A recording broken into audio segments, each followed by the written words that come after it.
Media icon Ryan Ermanni, University of Michigan great Braylon Edwards, and of course, Maz are about to take over on Woodward Sports. Every day, 2 to 4 p.m., it's the best Detroit sports talk on Detroit's best sports network, Woodward Sports. Good afternoon. Welcome to Ermanni Edwards with Maz. Ryan Ermanni not in, but you know the guy to my left. He's the man, Anson Wells, Michigan State's finest. What's up, brother? Man, I am in a great mood today. I'm here with you guys, and Movement starts this weekend. Hey, yes, if you don't know Movement, the original Techno Fest from the original city, Detroit, starts Mecca, this baby. Saturday. Yo, Movement used to rock. I'll send my man P Spyback, who joins us as well, a video before the show's over. Tom Mazaway is joining us as well. Tom Mazaway, how you doing? I'm good, man. And my daughter Lily is a huge techno fan, and she will be at her third or fourth straight Movement concert. Oh, fantastic. Right. 3-day. Thank you to Stick, by Video the way. coming soon to you, P Spyback. Before we get into last night, obviously the Rangers, they truly did get upset at home by the, 3-0, the Panthers. Yeah. I know. It's just, we'll get into that. And obviously Dallas, Ryan Ermanni, he talked about it. Somebody had to step up, and indeed Kyrie Irving did. But before we get there, I got this baseball bat on my shoulder. And if you're wondering why, last year we spent a lot of time talking about Shohei Ohtani. Oh. Tons of time talking about it, and rightfully so. He's out here getting Ks and also going to the plate, and he's hitting dingers and bombs at the same time. This year, mostly bombs. LA Dodgers is not pitching this season. He's just hitting. You don't hear much about him. But I'm going to just read you some stats. Maz, join me as I sent you these stats last night, and it's one of those things where I was like, what's Shohei doing? Like, I randomly came up, I saw a home run that Shohei hit on Instagram. I said, let me check out some stats. You guys wanted to see the solar eclipse, the lunar eclipse? It's watching this guy is like watching one of those. Bombs. They go the distance. He's currently 13 home runs, which puts him at fourth. 59 hits, which is 10 more than second place. 17 doubles is by far the number one. And then OPS, number one in the MLB as well, 1.080. And if that wasn't enough, in an era where it's either strikeout or home run, and a good batting average is now 247. 250 is a good batting average if you have the right amount of RBIs and home runs. Shohei Ohtani is batting 356. The man does not get enough love time as well. How much did they pay him? 700 million? Pay him? It should have been $1 billion. Should have been $1.5 billion. Well, they underpaid him. Yeah, and he's on pace for his career high in steals as well. This guy's on pace for over 35 steals. I didn't know he had speed. Do you see how he's built? He's like a bodybuilder. He's unbelievable. He is unbelievable. And the way the ball sounds off his bat, it sounds like a shotgun. Yep. Every time they show one of his home runs, it just sounds like the only person that sounded like that was Giancarlo Stanton. He's the only other one. But Shohei, it sounds as loud, but it also sounds smoother. He's a hell of a player. It's a reason why he makes the big bucks. That's why I say the LA Dodgers, as they're put together, they have to win. They're an all-star team. They literally, Major League Baseball should just put one all-star team together for the all-star game. He's an MVP just play candidate. The Dodgers. Shohei, MVP candidate. Play against the Freddie Dodgers. Freeman, MVP candidate. I would pay to see that. And the list goes on. You know what else is worth paying to see? And that was the game last night. Western Conference Finals started to the tune of the Dallas Mavericks winning by 5 over the Minnesota Timberwolves at home. Luka Doncic 33, Kyrie Irving 30 as they steal game one in Minnesota. Anson, I started off with you yesterday. Ryan Ermanni came on here and he said exactly what needed to happen and exactly what did happen. Kyrie Irving was called out. Anthony Edwards said after they won the Nuggets game, he was talking on TNT, say, I want Kyrie, I got Kyrie, this, that, and the third. I don't know if he knew he was asking for Anson Wells. Last night he found out. Well, he found out, and it was written all over him in those final 3-4 minutes while he was dragging himself up and down the floor. Now, you and I have talked over the last couple of weeks about how the old guard is not playing anymore. This is all new, young talent. The new superstars ready to take this league over, save one man. The guy you just named in Kyrie Irving. This is a guy who has a ring. This is a guy that understands the moment. He knew that he had to come out and set the tone for a young team. He put up 24 points in the first half. And only 6 in the second half because that's not what they needed from him. 100%. And I'll tell you, as good as this Minnesota team is, even though they just gave up home court advantage, as stifling as their defense is, you cannot underestimate the power and impact of experience in a Western Conference or any conference finals. So what we saw out of Kyrie is what I think is going to take this team over the top. As we were talking, I was talking to my man Joe before the show started. We were also talking about Maz, having that Kyrie has been here before, having that Kyrie's played this whole season. Kyrie has been, like you said, he's been locked in, he's been there, he's been present. Present is a word you necessarily couldn't use about Kyrie in his past trips, whether it was Brooklyn, whether it was the Celtics, whether it was even at the end. He really grew up this year. He really grew up. He's taking his team on. Joe pointed out something. He's got Luka Doncic playing defense. One of the biggest things we talk about. Luka doesn't play both sides of the court. He's playing defense. The guys were listening to him. The guys were feeding off his energy. When you're present, see, when you're waving a ring around Brooklyn or waving a ring around wherever in Boston, but you're not there, you're not locked in, the team doesn't necessarily buy into you, they're not going to listen to you. Probably hurts you more. No matter, even if what you're saying is true, no matter, even if this is the route, I don't see you doing it all the time. Why am I listening? The guys in Dallas, man, they're listening to him now. You saw it last night. I didn't realize first of all, I didn't realize that Luka is under 25 years old. Yeah, he turns 25, I want to say this summer or something like that. First of all, that was mind-boggling to me, that because he's so damn good, and everyone just made fun of him because he's a one-way player. But like you guys said, they're playing great team basketball right now. And the way they took it away from Oklahoma City in game number 6 on Saturday night I told you, that was an amazing game. They took that into last night's game against Minnesota, hung around, and then closed like Secretariat did because they owned that last 6 minutes of that game. Before you even get into the Timberwolves and what didn't go right, what failed, we'll stick with the Dallas Mavericks for a second. You got to tip your cap to Jason Kidd and the way he's coaching. Remember, before the playoffs, he received a contract extension. The way in which he's playing his bigs, Gafford, Jones Jr., the way in which they're firing off 8 minutes on, 8 minutes off, 8 minutes on, 8 minutes off, pause. These guys are legitimately giving all the energy. They're making it tough for the Timberwolves. When you got energy like that, they're literally playing to their tire, and then they're subbing out and they're switching up. They're making the court long for these guys, and they're struggling. And then also, Kyrie Irving gets the hot start. And in the second half, Anson, I could be wrong, but it seems like Luka Doncic figured out these guys aren't that tough down low. I could take the ball down low and get the type of shots I want, and he went off in the second half. And that's not the MO of that team. They're supposedly stout downtown. Well, I mean, defensively. Yeah. Okay, I got you. Defensively, you got Rudy Gobert. This is not supposed to be where they're making their hay inside. Yeah. I got to really tip my cap, though, to P.J. Washington. Mm-hmm. This is a guy that they were really kind of struggling for that third scorer, that third guy. He's stepped up all of these playoffs. He stepped up last night. That was my concern with both of these teams, was who was that third guy? We talked a couple weeks ago. I skipped right over Cat. I went right past Karl Anthony Towns. He's inconsistent. To Gobert and said that he's not a number 2. I don't see Cat as a number 2. As good as he was in the 3 to 2 minutes left, he destroyed them in the last 2 minutes. Yeah. This is a guy that will keep this team out of the finals this year.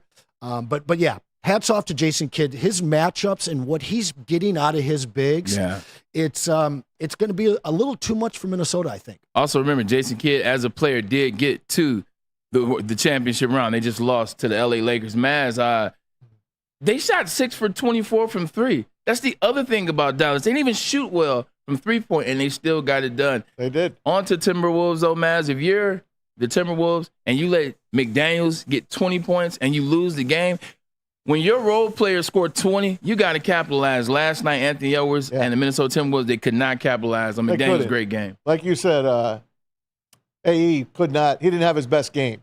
Did not have his best game. And without him, they still were leading that game late. And they let Dallas take it away from them. But this is the kind of team that Minnesota is. They're so young, they don't care if they lost that game. They're going to come right back. They will get home court back before the series is over. They're going to still win this series. I am still confident in Minnesota. Yeah, I'm still confident in Minnesota, too. Last night didn't do anything in the realm of, oh, my God. It ain't Celtics, Indiana. They threw that game away. They won 3 games in Denver. There's no reason that they can't do the same in Dallas. It's not a panic, but what it is it's not alarming, but, I'm almost ringing the alarm. Just looking at Anthony Edwards trying to play both sides of the court, he was tired. Yeah. He was gassed. He wasn't used to seeing that. Kyrie Irving is in arguably the best shape in the NBA. Like his resident. Around. He's always in shape, except during Ramadan. Other than that, he is the guy. He is in shape. He plays both sides of the court. He knows the game. He knows the skill. That could be a problem for Anthony Edwards. You kind of reminds me of a guy that you used to cheer for down at the Palace of Auburn Hills. Rip Hamilton used to get defenders tired. Reggie Miller, the only one that could stay with him. Well, listen, Kobe struggled in the 04 series. Yeah, he did. Because he was chasing around a 4-minute miler in Rip Hamilton. Yeah. And there's so much. That's an elite feat, by the way. Oh, yeah. That's an elite feat. 4 minutes, that's elite. I was a sub 5-minute miler. Okay. But he was in the 4 in single digits. I think he ran a 4.06, if I remember correctly. I was a sprinter, but sounds nice. When you put the captain of your offense and the catalyst of your offense in a position where they are running for 48 minutes to chase something we agree on, the most skilled player in NBA history, 100%. and a guy that just has an endless tank in Kyrie Irving, that is going to do some damage to Anthony Edwards. They're going to have to figure out a way to help him on defense and maybe even take him off of him for at least half the game. One thing I think he's got to start doing, Maz, in this series, we know how aggressive he is. Anthony Edwards is a guy that can get to the basket. He can get his shot. He can get to the basket when he wants to. He's got to stop settling for threes. Absolutely. That's a part of this new NBA. And look, he made 2 last night, I do believe.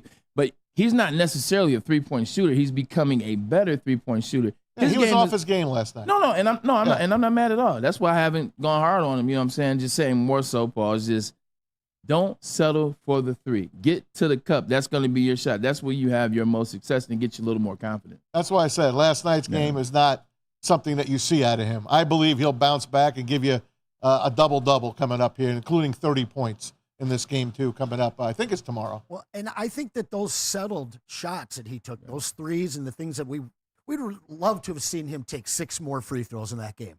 3 more trips to the line, and they win that game. So for me, when you see a guy that's running around and doing everything on both sides, they're going to settle for outside shots. So he's got to take that part of his game. He's got to grow, got to fill forward, and he's got to get to the rim. He's got to get to that charity stripe, slow the game down a little bit for him. Yeah, definitely got to get to that charity stripe. That is Anthony Edwards, who, even in necessarily not his game, he still almost had a triple-double. He had 19, 11, and 8. So he still knows how to affect the game without scoring points. I think that's the big thing you saw actually in Game 7 against the Nuggets. He only had 16 points, but he had a triple-double, and he affects it on defense. He affects it on offensive rebounding as well. So many big moments on defense, and they were talking during that game that he's arguably the best two-way player in the league, but this isn't a situation where you get to, pack it in and hang out in the lane. This is a guy who's covering every single inch of the floor, all 48 minutes, chasing the fastest guy out there. Hey, if Luka and Kyrie are going to get 30 apiece, you're going to lose that game probably 9 out of 10 times. Agreed or not? Yeah, especially if it happens in the flow. Yeah. Like, if they're forcing it, who knows? But, Maz, if it happens in the flow like last night, Kyrie just came out hot. Then Luka figured out in the second half. Jason Kidd got him some adjustments. It's a fluid game, man. A fluid game last night in which they won. That's it. Yeah, you brought it up. You brought it up a couple weeks ago. This team, one or the other happens. It's either Kyrie and then Luka fades, or Luka plays and Kyrie kind of takes a step back. They know they can't do that right now. And the fact that the two of them, like you said, Maz, if these two guys are hitting 25, 30 points, it's over. Really tough out. Yeah. And they know they got score points too, and that's what the Minnesota Timberwolves are doing. They've been keeping teams down. Look how many times the Timberwolves kept the Nuggets from scoring 100 points, kept the Nuggets from scoring 110. They know they got to get out. They got to get out the gates, because if they don't, then Anthony Edwards and the Timberwolves will put the clamps on them, because they like to play defense. Another team that likes to play defense was the Celtics during the regular season. Mm-hmm. In the playoffs, not so much. But Game 2 tonight, man. It's like, now, wait. Did they cover on Tuesday night? No, we no, they didn't. You were we hit that one, my friend. Bet the under tonight. I think I said 3. You said 7, and it was actually 5. Yeah. 7. I did 7. Yep, and I said 3, and it was 5. But tonight, bet the under on this one, man. Yeah, they're not going to each get 130 points again. Yeah, that was wild. That was why I think we said, "Oh, this is for you." Indiana can't let them get that. It's the highest scoring Eastern Conference first round game since 1987. Pistons and Celtics. I want to get you the over-under right now. Get the over-under. Anson, I will come to you. Celtics, Pacers tonight. Tyrese Halliburton and the Pacers, they let one go. The jaws of life snatched one, and Jaylen Brown, the shot in the corner. Where's your mental and how do you get the guys going if you're Rick Carlisle? How do you get the guys going after one in the corner? You can't not foul. You don't get the game. But now it's game 2 and it's still in TD Garden, but you're down 0-1. How do you get the guys going for this game? I mean, this is an exact opposite case of what happened in Dallas. This is a team that had it, and their inexperience let it slip through their fingers. You got Rick Carlisle. This is a guy that's taken multiple teams far into the playoffs. And won a chip. And he won a chip as a player as well. This is true. So as a Boston Celtic and as a coach with Dallas. But this is a point where we're going to have to see how good of a coach Rick Carlisle is, because I don't think that there's one player on that roster that we can point to that's going to be the elder statesman that takes control on the court. So you're going to have to see this team make adjustments in the locker room before they ever even hit the court tonight. If there's anybody that can do it, it is Rick Carlisle. Yeah. He might not have been loved here in Detroit when he left. He's a difficult personality, but he set us up for success. He is absolute hoops head. He understands the game. Boston really scares me. I don't want to see them get another ring. I do think that defensively, experience-wise, and just the sheer number of offensive playmakers that they have, that they are absolutely the team to beat. But I really do love an upset here for Indiana. As much as that loss hurt, I think they're just young enough to just shake it off and come out and compete tonight. Indiana did indeed lose to the shot of Jaylen Brown hitting a buzzer beater to tie the game. Well, not a buzzer beater. There were 3.5 seconds left in the game. They go to overtime after Halliburton misses a shot. Let me ask you a quick question. We talked yesterday a little bit ad nauseum about Jason Tatum. Jason Tatum, he had finished the game with 36. Yeah, he finished the game with 36. He had 28 in the first. In regulation. But in that final minute, we've been talking about the things that Jason Tatum needs to do to take that next step to superstardom, to where you believe that this guy is really one of the ones.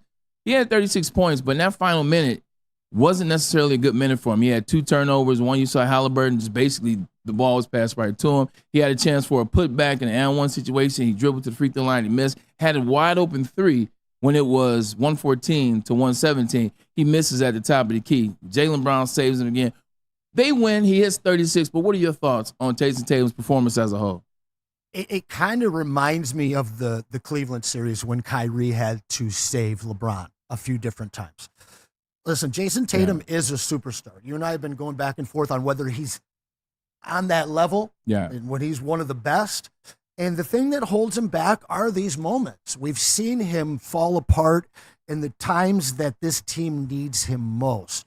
So, if we keep seeing nights like this out of him, they're not going to get that ring.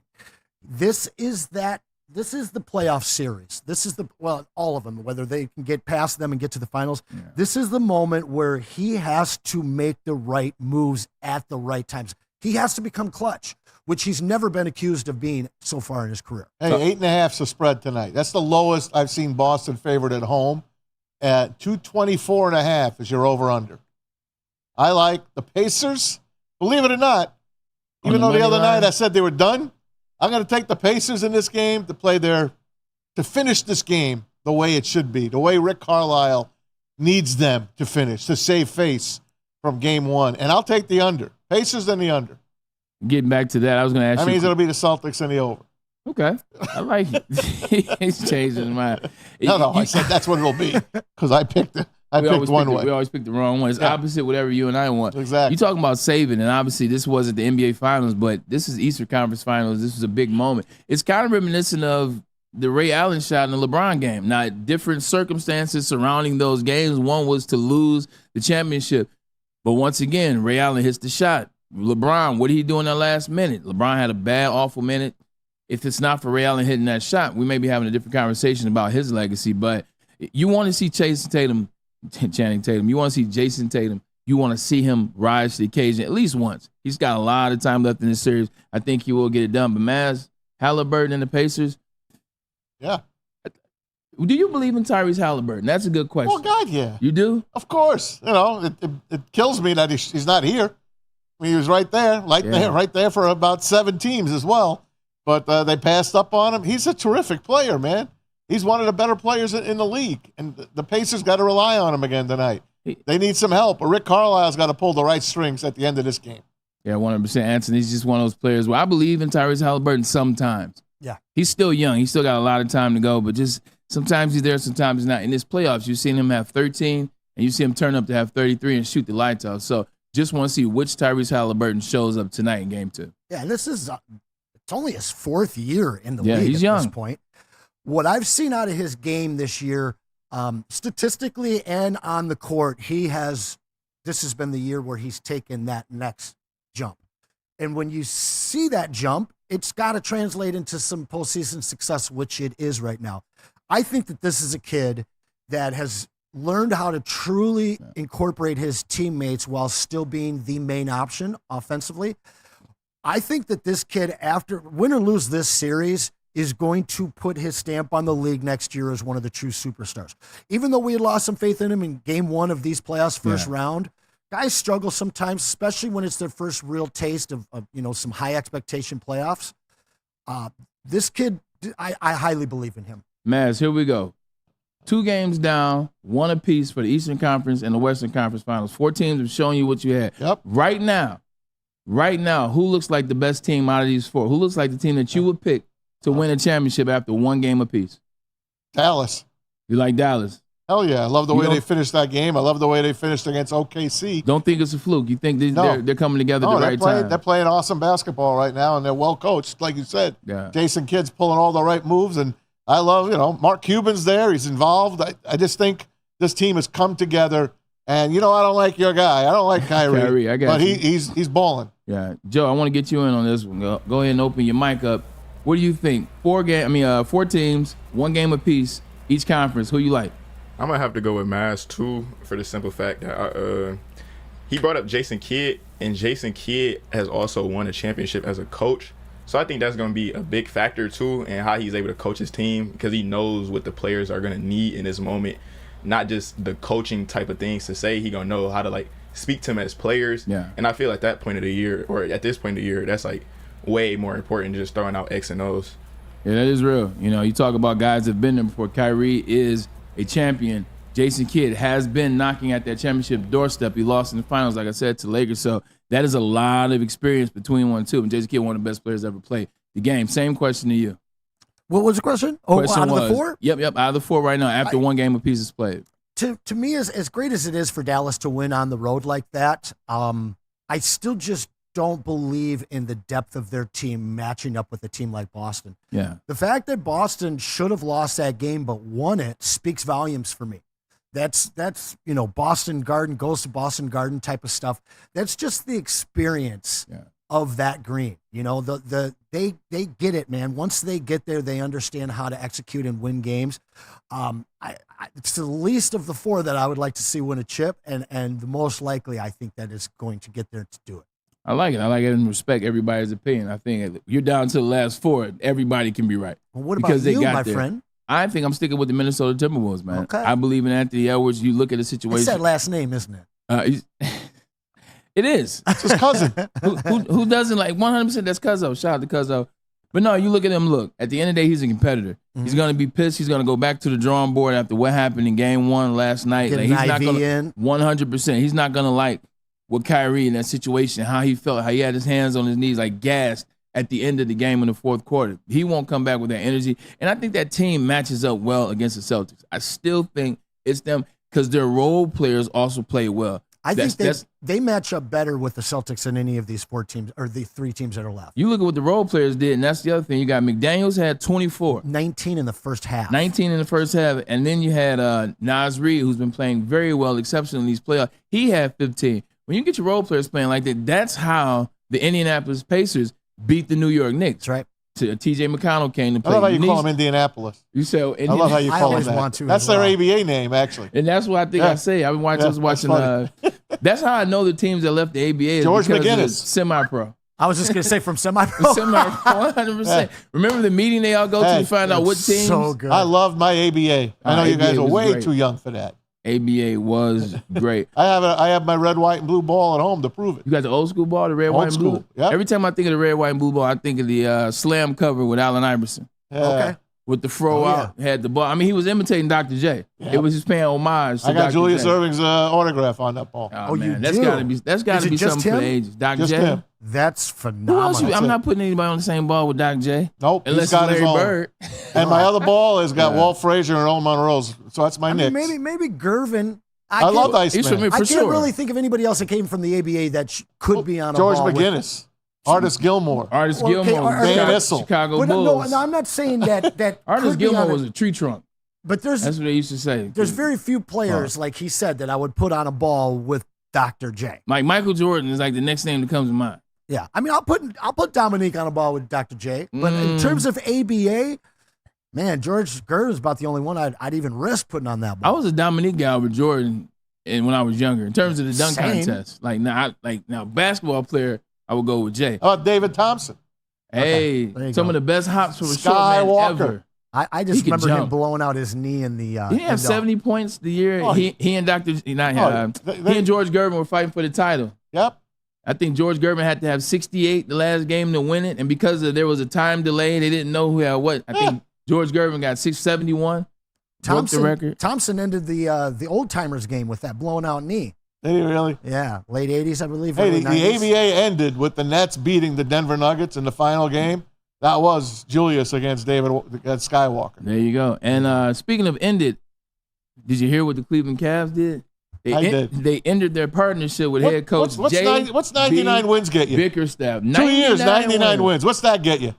Fired. The Cleveland Cavaliers parted ways with head coach J.B. Bickerstaff, sources tell The Athletic and at Stadium. Warriors assistant Kenny Atkinson and Pelicans associate James Borrego are expected to be among the candidates. He looks like his for dad, doesn't he? The jobs. He looks just like his father. I never understand the NBA. You see, Byron Can I Scott blame LeBron for this, even though he wasn't there? You can. Yes, you may. You can Okay, try. thank you. Yes, you may.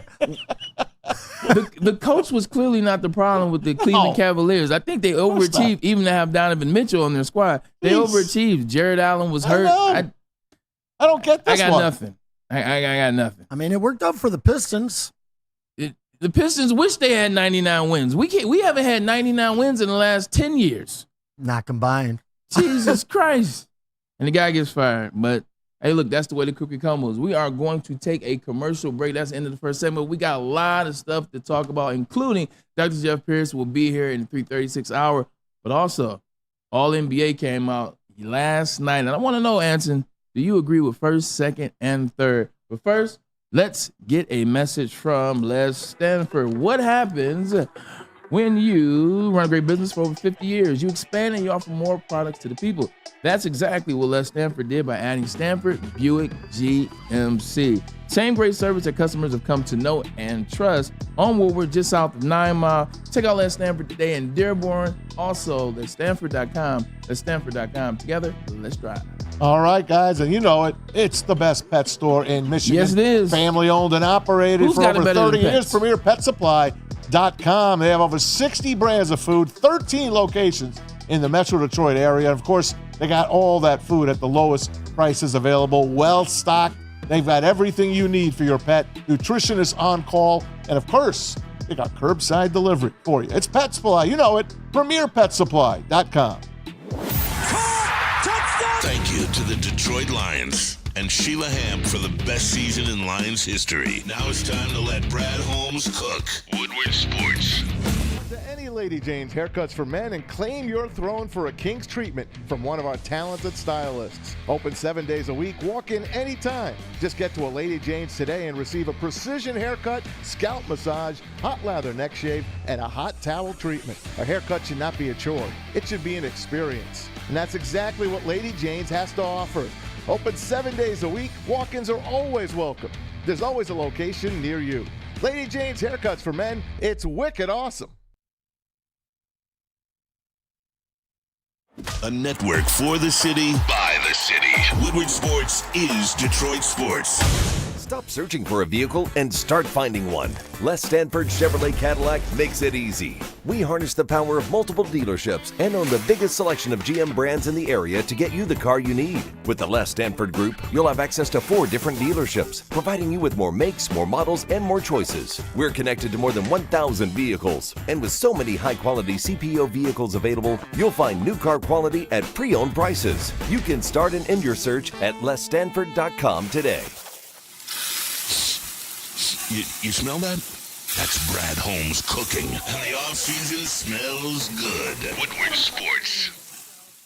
Planet Fitness, home of the squeaky clean gym, and also where you can play $10 a month, bless your master, and you can work out, feel good, feel great, because your fitness is essential. Come on down to Planet Fitness. Your fitness is essential, and also, man, you deserve to work out in a place where you no judgment. No judgment, that's what there is at Planet Fitness. You work out your own pace to the own tune of your own drum, and also total minute body workout. Don't even need to have a trainer because they got it right there for you. You come in 30 minutes or less, you'll be in, you'll be out, you'll be feeling great. Planet Fitness, remember, your fitness is essential. Your fitness is essential, ladies and gentlemen. Get up, get off the couch, man. Go on to Planet Fitness and get in shape, or just go outside and run or walk. It is beautiful outside. Anson Wells works out every day. Anson, why do you work out every day? Because I want a high quality of life through the entirety of it. There it is. I want to look good too, man. There it is, and you do. Back with the first 30 minutes in the books. Last night, all NBA teams did come out, since we're talking a little bit of hoops, a little bit of basketball here.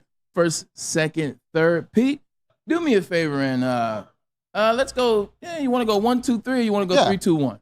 1, 2, 3. 1, 2, 3. 1, 2, 3. We all know who's going to be on 1. We do. So let's throw it up there. You guessed it.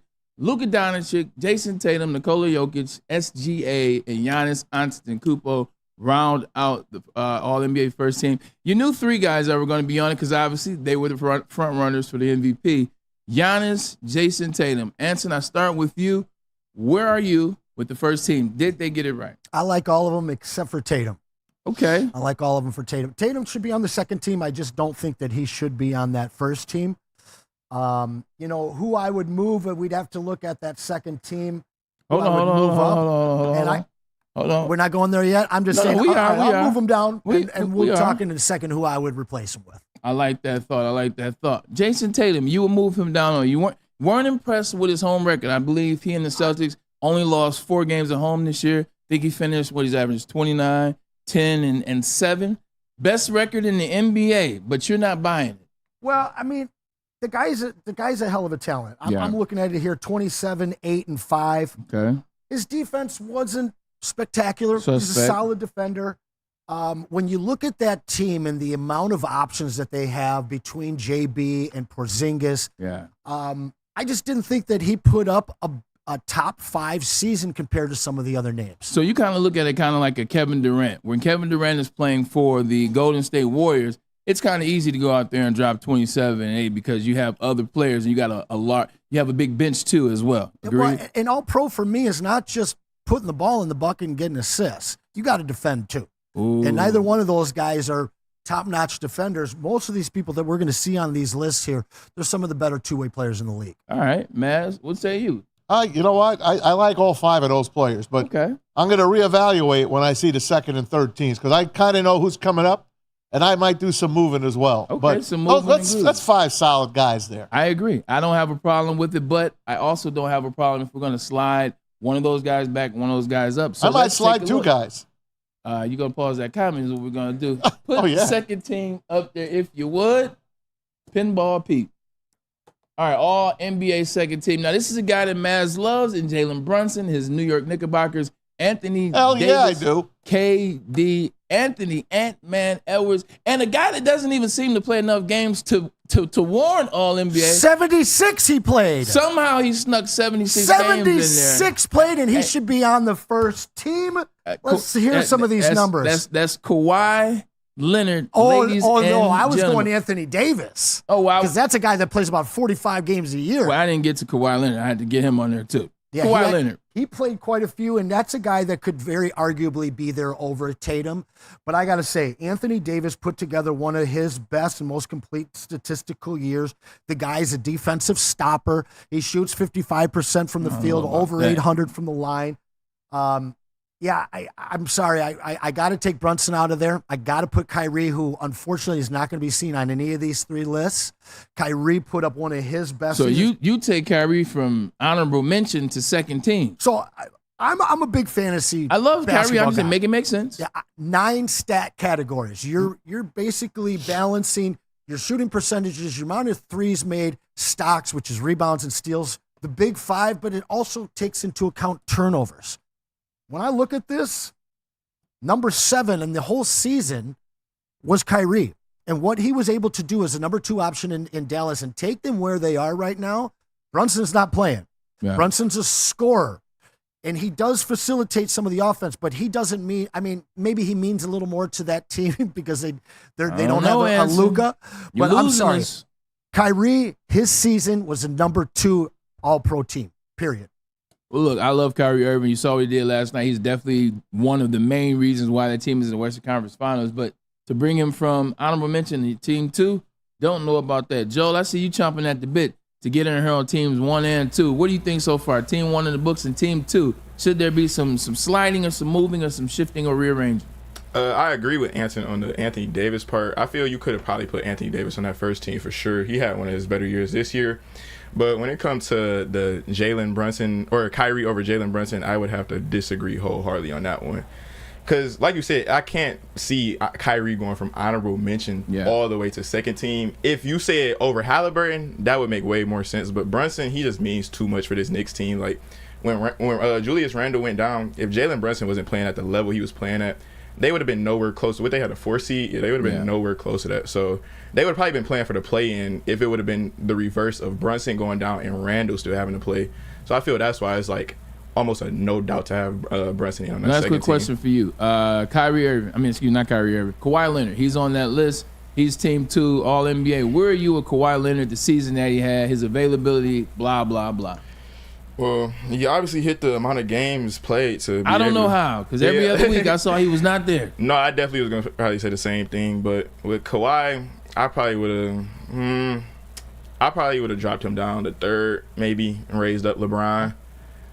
Yeah, my bad. I spoiled the list, but it's all good. It's all good. We're going to get into big time Mazaway now, who's not the biggest LeBron James fan, but he may have a different take. You see this list 2. Yeah.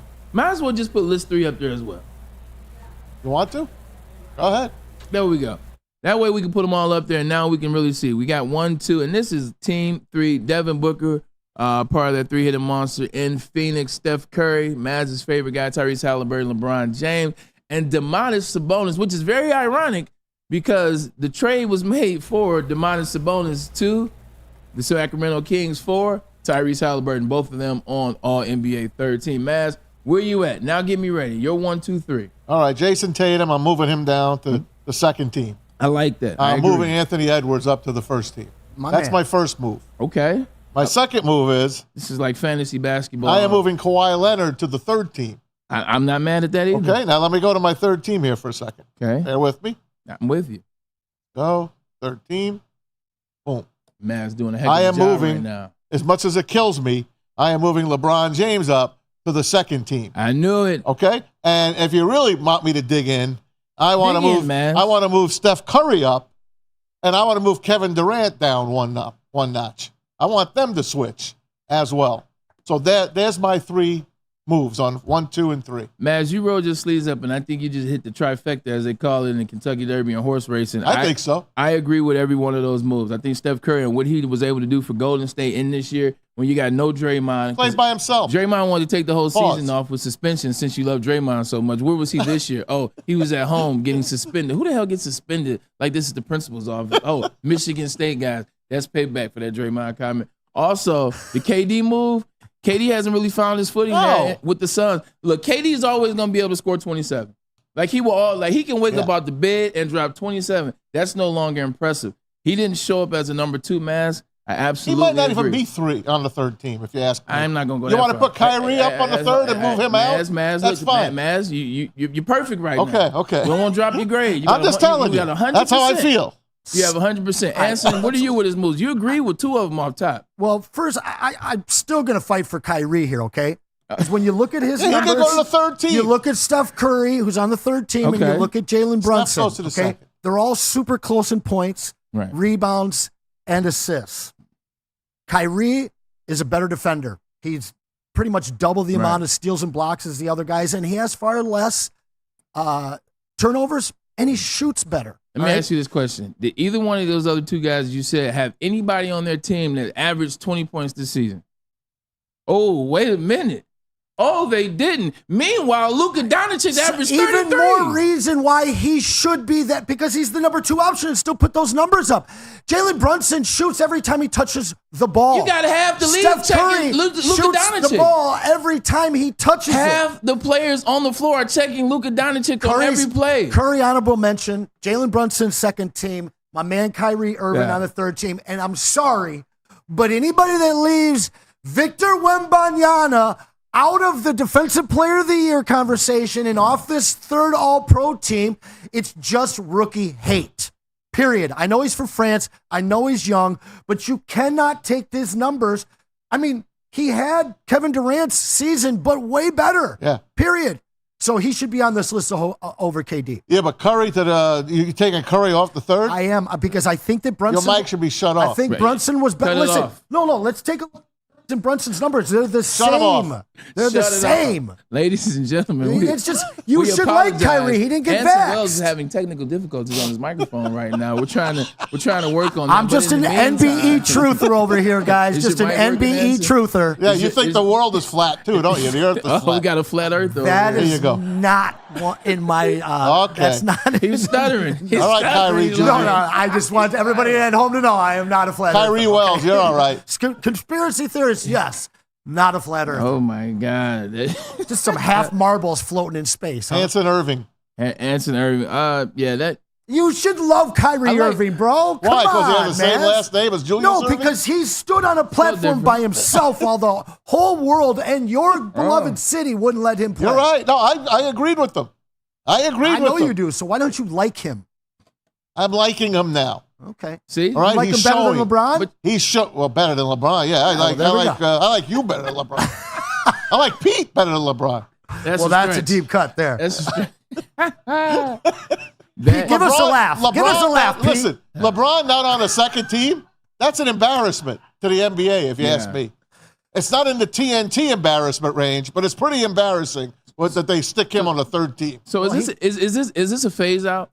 Like, is this the NBA? Sure hope so. Is this the NBA phasing LeBron out? Because he definitely deserved to be on second team this year. Oh, yeah. When you stack the numbers up, it was almost embarrassing that what them not having LeBron there. But at the same time, they got to phase him out. LeBron's got about 2 more years. Yeah, about 2 more years. Joe, go ahead. I was gonna say, I just definitely feel like the NBA phasing him out just off the fact that he about to be 41 years old. So they knowing he got less years ahead of him than more. So they just getting ready to.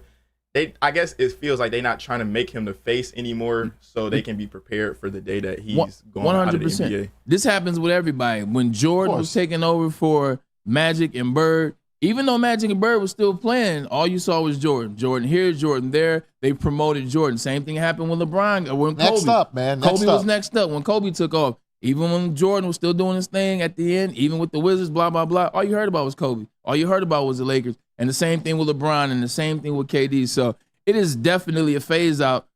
Steph Curry was on the third list? Yeah. It's a phase out too. It is. It's a phase. Like, just look at it. It's a phase out. You phase these guys out. So Durant should be on that list. But you do it while you still got young stars, because you're trying to show the young stars now so people get used to them and kind of forget about LeBron, which you never will. And you know what's going to be a really fascinating and super cool manifestation of this whole conversation? The Olympics. Because you're seeing these guys in their last... I don't know if you've seen this promo video of the 12, but man, what a team did they put together, guys.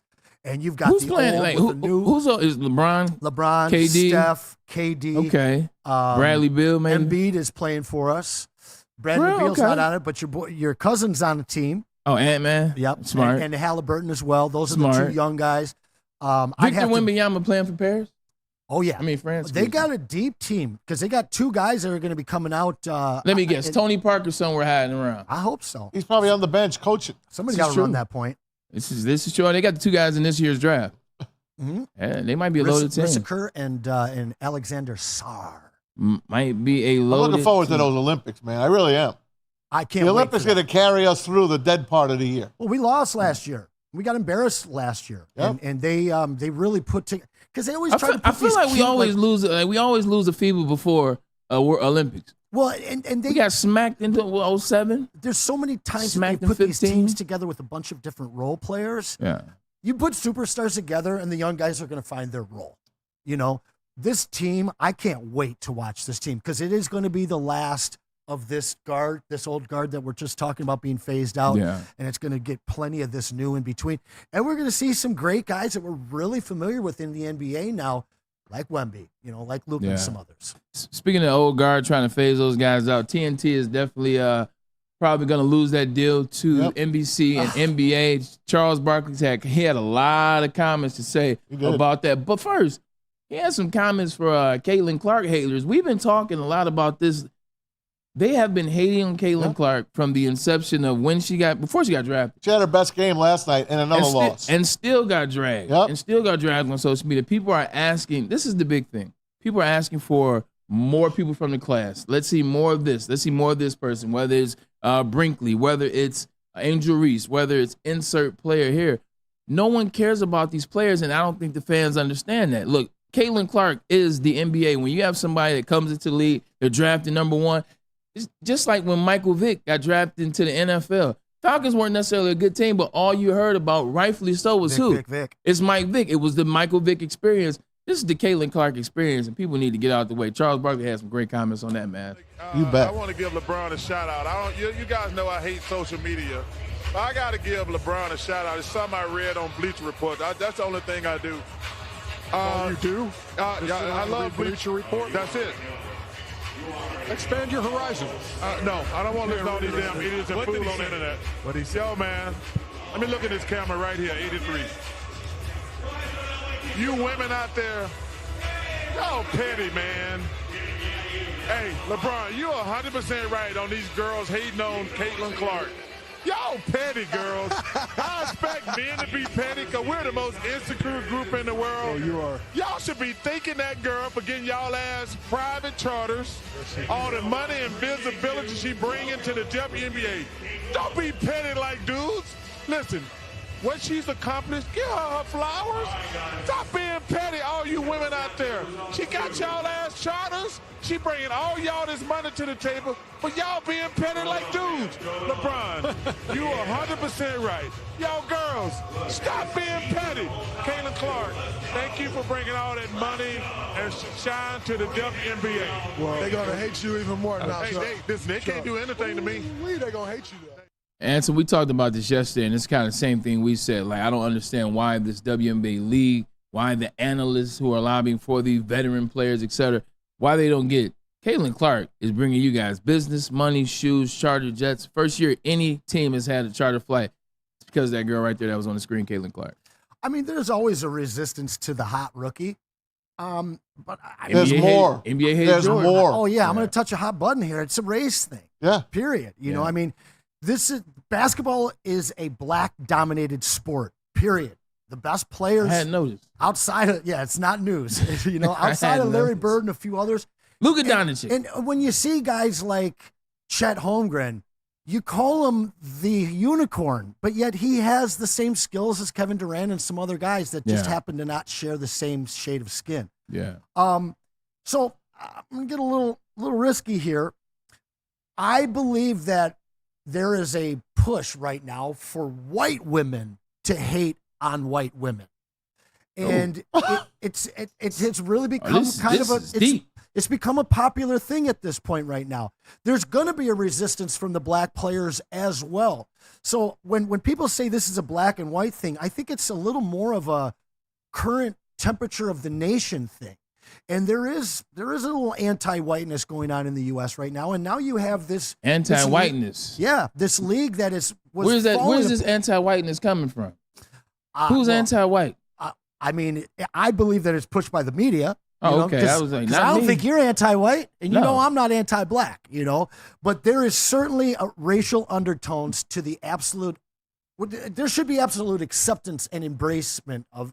Is that a word? But they should be embracing it. I think it's mostly women against women. Women are catty. Let me tell you something. But that's the thing is, the white girls are hating on her too. Yeah, listen. I'm a brother of 4 sisters. I'm a father of 3 daughters. I know women. Okay, I know them. Yep. Yeah. I was shopping for tampons when I was 13 years old. Okay? Bringing them home. Doing the shopping list. I can go in that shopping list, stand in the feminine products, and talk with the ladies.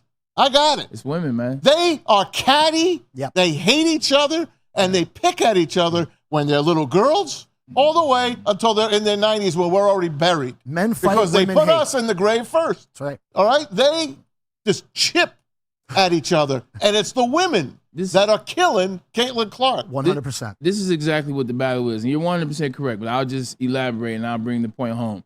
When the rivalry started in college, it became black versus white because that is all we know in sport. When you see Magic, you see a Bird, well, that's a white guy, I'm white, I'm cheering for him, that's a black guy. It automatically happens. Whether it's true or not, it automatically happens. You pin them against each other, it's a race thing. Now that it's in the league, it's not so much a race thing. It's the black women that do not know the sport of basketball that are only cheering because they saw a battle between a black woman and a white woman. It's those that do not know the game that are hating on social media. The women that are hating in the league are veterans that are mad she's getting the attention that she is getting. That is the argument in a nutshell. That's exactly what it is. Mad while they fly on their chartered flight. 100%. But it always water's always level. Or level out, if you will. They hated on Pistol Pete back in the day. Like they hated on him. They hated the style of basketball he played eventually. So it'll find this level. But right now, that's what it is, man. And I don't understand it. That's too bad. She's only, 5 games into her career? But they were hating on her when she was in college, too, playing for Iowa. It's just, there's just a bunch of jealous, petty women. That's it, going against her. Seems like her coach is a little bit guilty as well. Do you know the coach took her out after she got them the lead with a few minutes to go? So she decided, let me take her out for like 6 minutes. And they got buried in that 6 minutes. That coach should be fired. Also, the Pittsburgh Pirates manager, he should be fired too because he just gave up a 6-run lead for Paul Skeens. Ooh. But I digress. Yeah. Paul Skeens. How many innings did he go? He went 6. That's all they let him go. Yeah. But he had a 6-1 lead, and they just gave up. Did he hit 90 pitches? Yeah. And they gave up 5 runs here in the 8th inning. Yikes. So you baseball guys, you know what I'm talking about. Yeah, 100%. I digress. Sorry about that. No, I had to at least stick that in there. No, you had to get that in there. Maz, other game last night as well. Oh, yeah. There was hockey last night. There was another game last night. Anson's favorite sport. Vegas tends to know. Yeah. Vegas tends to know. Last night, the Florida Panthers, who were on the road, were a favorite against the New York Rangers at the Mecca. That is MSG. And guess what? Vegas was right. 3-0, the Panthers beat the New York Rangers. That was a 1-0 game. It was to the with about 5 minutes to go. Yeah. The Rangers scored in their own net to make it 2-0. They pull the goalie. It's 3-0. So it's really a 1-0 game. But the Rangers really never threatened in this game. They're the President's Trophy winners, and they are out of 4 teams, they are the longest shot to win the Stanley Cup, which I'm just shocked about. But Vegas knew something. Florida, great matchup against them, and they go up 1-0, and that takes us to tonight's Western Conference Final. Starts tonight. Woo-hoo. Kenny Holland's Oilers, our Edmonton Oilers. That's right, Detroit rooting for the Edmonton Oilers against the Dallas Stars. Of course, Dallas. Man, how happy are the people in Dallas? 3 teams in the playoffs right now, and then they won the World Series as well. You got it. And won the World Series as well. Game starts tonight, 8:30 p.m. TNT on HBO Max. That's how I usually watch all my sports. Interesting, you hear the name Draisaitl. You hear the name McDavid. We know Connor McDavid is the best player in hockey. Outside of that, Ken Holland came on here. What else do they have in terms of beating or getting past the Dallas Stars? Because like D-Mac said, Dallas Stars, they're playing really well. And they're playing well. What else do they have? Look, you got a 7-game series at 0-0 right now. Best goaltender will win this series because these teams are very evenly matched. Dallas seems to have the advantage in goal, and that's how you win the Stanley Cup. You need your goaltender to stand on his head. Last night in Florida, Bobrovsky did, and Shesterkin did not for the Rangers. So we move on. At least there's a playoff game every night of the week. We got a basketball game tonight, Celtics and Pacers, and we got the Oilers and the Dallas Stars. I love it, man. This is a great time of the year. May and June are just as good as August and September, man. Pretty damn good. Let me ask you real quick before Bray takes over here. Has it been harder being a Detroit fan of sports or a New York fan over the last 10 years? That's a good idea. That's a good thing. Last 10 years? No, it's been a bad thing. New York, I would say, and Detroit. It's got to be a tie. First of all, in New York, the Yankees haven't won in, I don't even remember, 2009? They're in 09? first. They're in first now. Yeah, I know they're first now, but it's a long season. It's a long season. They're only about 50-some-odd games in. Right. But right now, in Detroit, it is very hard to be a fan besides the Detroit Lions. Look what the Tigers have done to us. The Tigers have literally, in the last 2 weeks, ruined their season. They are now 3 games under 500, and they trail the Cleveland Guardians by 9.5 games already. And it's not even freaking June, not even Memorial Day. And they get 4 games with the Jays. They got to sweep. They have to sweep the Jays and hope that Cleveland loses a couple games. They have to get on a winning streak again. They cannot hit the freaking ball. It's so funny that the only person that seemed to be able to make hits now in the losing effort is Javi Baez. Isn't that something? Like, finally, we get Javi Baez a hit, but he's over 200. He's over 200, and he's losing games, so now he's hit.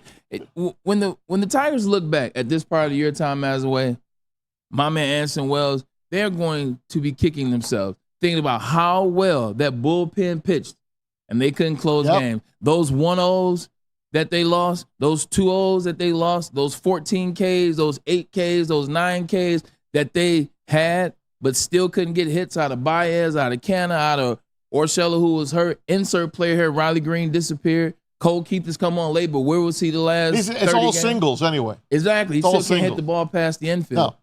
They're going to be kicking themselves. Oh, my God. There's literally 10 games that they gave away. Well, and in the years past, we were so bad to start seasons. Yeah. Somehow they were able to dig deep and put things together. I'm wondering now if these missed chances are just going to emotionally exhaust them in the second half of the season. Because realistically, all they're going to do is stay within about 6-7 games of first, and they could have a shot if they play the way in the second half that they have of these last few years. But this is a different team. This is not a team that I expected to be in the playoffs. But if they can hang on and be in the fight, I didn't. If they can be in the fight for the rest of the season and just be resilient, it'll serve them quite well next season. They tricked us, man. They tricked us, Bray. They got off to a pretty damn good start through 40 games. We asked those questions. They tricked us. Remember, I kept asking the question. I said, excuse me, let me rephrase it.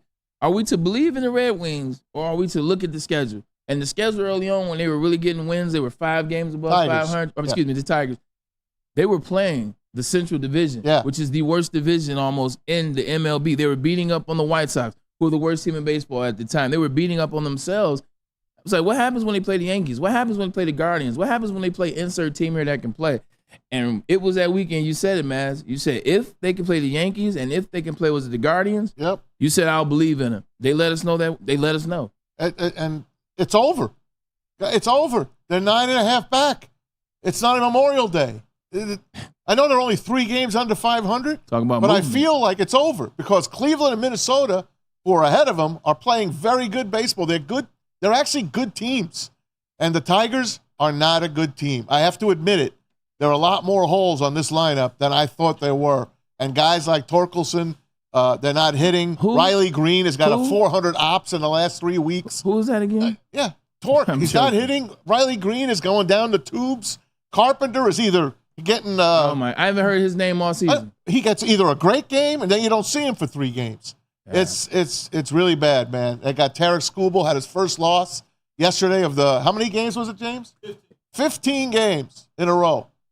First loss yesterday. They cannot hit. Once it's 1-2-0, it's over. Yeah, speaking of over, talking about the Tigers is over. Let's talk about something more positive. Dan Campbell. Hold on, before you get to that. We're going to take a break before we do the 3 o'clock, right? Yes. I want to take you to the break with this funny thing. Oh, go ahead. Last night at the L.A. Dodgers game, In the parking lot. In the parking lot, there was a car on fire. So the LA Dodgers organist does his thing. Give it a listen.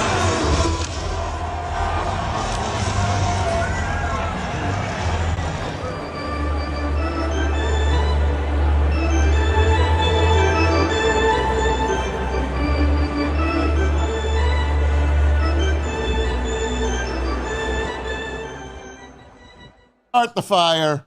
The LA Dodgers organist having some fun there in Chavez Ravine there. Could you imagine walking out to just drive home and your car is just a pile burning. Of rubble? It's just burning.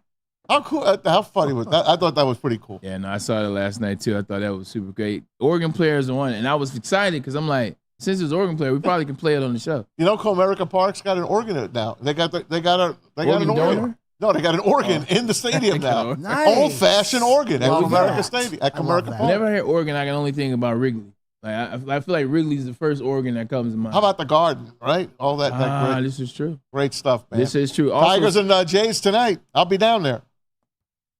Can I tease the Dan Campbell now or not? All you. Tease us, baby. Tease us, Bray.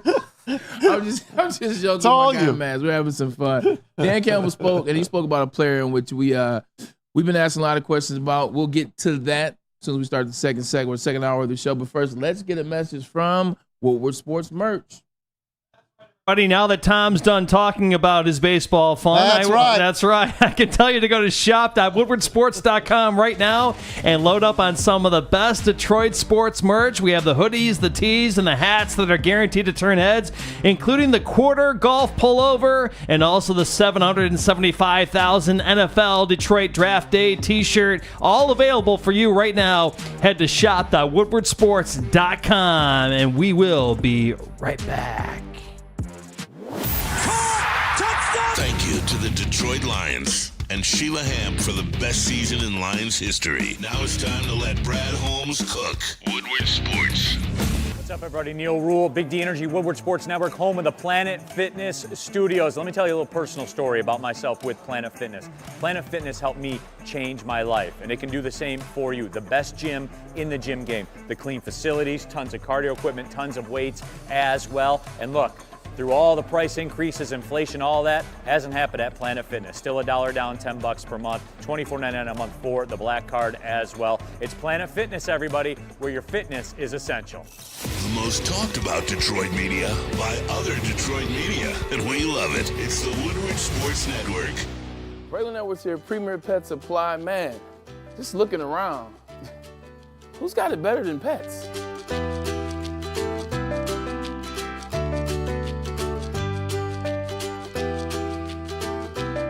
Come on, a baby stroller for Coda.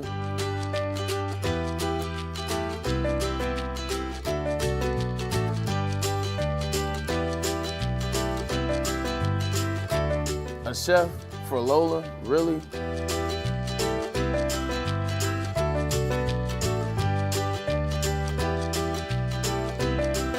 You don't have to tell me who the real boss here is. Who's got it better than pets? Nobody, especially here at Premier Pet Supply. For over 30 years and more than 13 locations, Premier Pet Supply has everything that your pet can dream of, and guess what? It's all under one roof. Premier Pet Supply, family owned, operated, and proud to call Metro Detroit home. Check out premierpetsupply.com or scan the QR code today. Who's got it better than pets? Nobody! Congratulations to the real Coach of the Year, Motor City Dan Campbell. Just put your head down and go to work. It's about to be fun, man. It's about to be fun. Woodward Sports. Is when a guy can be a guy and get an amazing haircut. That's what Lady Jane's Haircut does for men. Stop in, sit back, and relax, and let one of the talented Lady Jane stylists get you right. Make you look and feel great. Also, the hot leather neck shave, it is smooth. It does feel good. Ask Anson, ask Ryan, Ermanni, or anybody here at Woodward Sports. They vouch for it. Walk in anytime, 7 days a week. And once again, ladies, it is weight loss. All right, second hour of the show. Got through the first hour, talked a little NBA, talked about the Celtics and the Pacers. Game 2 is tonight. We also talked about Kyrie Irving showing up in a major way for the Dallas Mavericks as they beat the Timberwolves and Anthony Ant-Man Edwards. But you know what the bread and butter is? It is football. It is time to talk about your Detroit Detroit Lions. Some sound coming out of Allen Park today. Dan Campbell talks about a guy that we've been asking the question, when is number 9 going to show up? Well, this is that year we believe. There's no suspension. There's no anything. It's just the mission in front. He's a man on a mission. I'm just going to leave it at that. He said he's the most improved player on the team. He said multiple facets. Yep. Anson, I start with you. Year 3, Jameson Williams. We've talked about it till we're ad nauseum, if you will. But we think this is the year. This is the year. But Dan Campbell hasn't always sound so glowing about Jameson Williams. He hasn't always sound so confident about the decision to move up 20 picks. This is the first time he said anything This is good. the very, Maz, there it is. The very first time that Dan Campbell actually sounds like he's excited with the draft pick in 2022. What say you about the comments of Dan Campbell? Well, I mean, this is a guy that was criticizing his hands just a year ago, not even a year ago. So You ain't lying about that. To hear him propping him up and the work that he's done, listen, this is a guy that could have checked out for multiple reasons the last 2 seasons, but yet you see him running down the field, laying blocks when he's not getting the rock.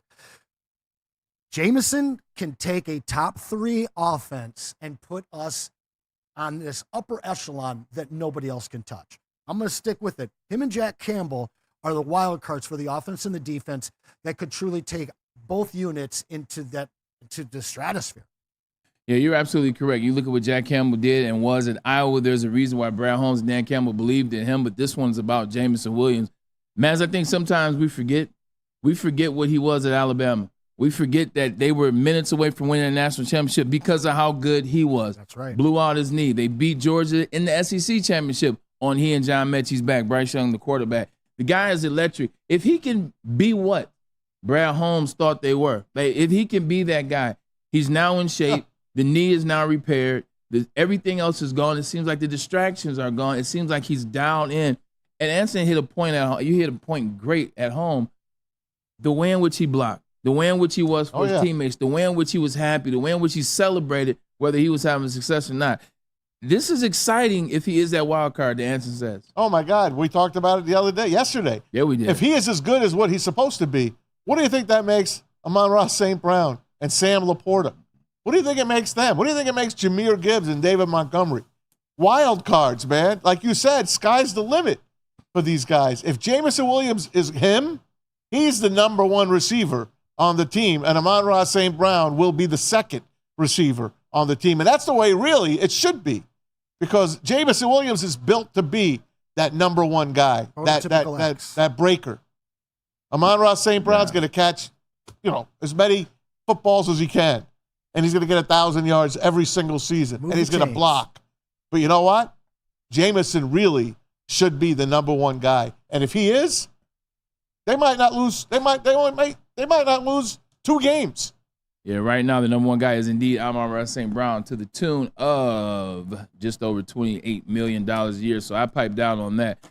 But just looking at that excitement from Dan Campbell about what number 9 can be. 9 can be special. Oh, yeah. They need a guy that can take the top off of coverage. They need a guy that you fear. And also, you saw a little attitude in there when he was scoring touchdowns and when he was making plays. He got the big first down, I want to say, against the Rams. He had another first down against the Tampa Bay Buccaneers and a big catch. And then he had the touchdown on the reverse in the back of the end zone against the 49ers. You see it there. You know it can be there. The trust is the important thing, and I think that's what he and Jared Goff have to establish this offseason. Yeah, and you spoke to the excitement that Dan showed for him. I think that there's a psychological aspect that we might be overlooking here because, myself included, there's a lot of Lions fans that are not sold. They think we might have given up too much capital. They've seen this guy, have issues between injury and betting. It's important for everybody to be on the same page with Jameson. It's important for the Lions faithful to support him and be excited about him, I think, instead of people kind of, why is he out there? Maybe we should get somebody else some time. Everybody's all in on this Lions team, and I think that he's about the only guy on the offense that people have a question about. So if the whole city goes in supporting this kid, nobody's, hitting up Twitter questioning him like they were the last 2 seasons, there's nothing really holding this kid back from maybe meeting Amon-Ra St. Brown's, production on the field. in just a different manner. Big play. You know, it's like adding a guy that can shoot from 27 feet to your offense. You are putting a big problem in front of a defensive coordinator because this guy just screams down the field and he opens up so much for this offense. I want to get into somebody he just talked about, Maz, with the Lions continuing OTAs today. Jack Campbell. Yeah. Jack Campbell's a guy who the Lions draft last year, first round pick number 18, I do believe, out of Iowa. Didn't necessarily have any huge moments, but did play a lot of snaps. He got a lot of experience this season. Made some plays towards the end of the season a little bit. You know, Calvin Shepard is your favorite coach on that staff, I do believe. Him. Calvin Shepard's coaching this guy, Jack Campbell. What do you think Calvin Shepard, what you've seen, what you love, can pull out of Jack Campbell? Because there's a reason, man. Yeah. There's a reason why he got drafted last year by this particular team. They love that Iowa kind of player. Him and Sam Laporta. The way they interviewed, the way they sit in that room, and they just ooze football. They're just football guys. They want to live there. Roommates in college? I'm not sure. I think they're roommates. I'm not sure of that, but that would only even make it even better. I think they're because roommates. You know how the Lions want to keep it. They're like brothers then, and they want to keep them all together. This guy, I think you're going to see a lot more out of him than we all anticipated. And I know Braylon walked off the stage when we drafted him. I remember that day. But you know what? He was partially right. The guy, but, you know, not many linebackers, except Lawrence Taylor, can just step up in year one and be a monster. He's not a Lawrence Taylor type guy. He is a bigger linebacker. And you don't usually draft that kind of size linebacker in these days. But how do you challenge Brad Holmes and Dan Campbell and what they want to do?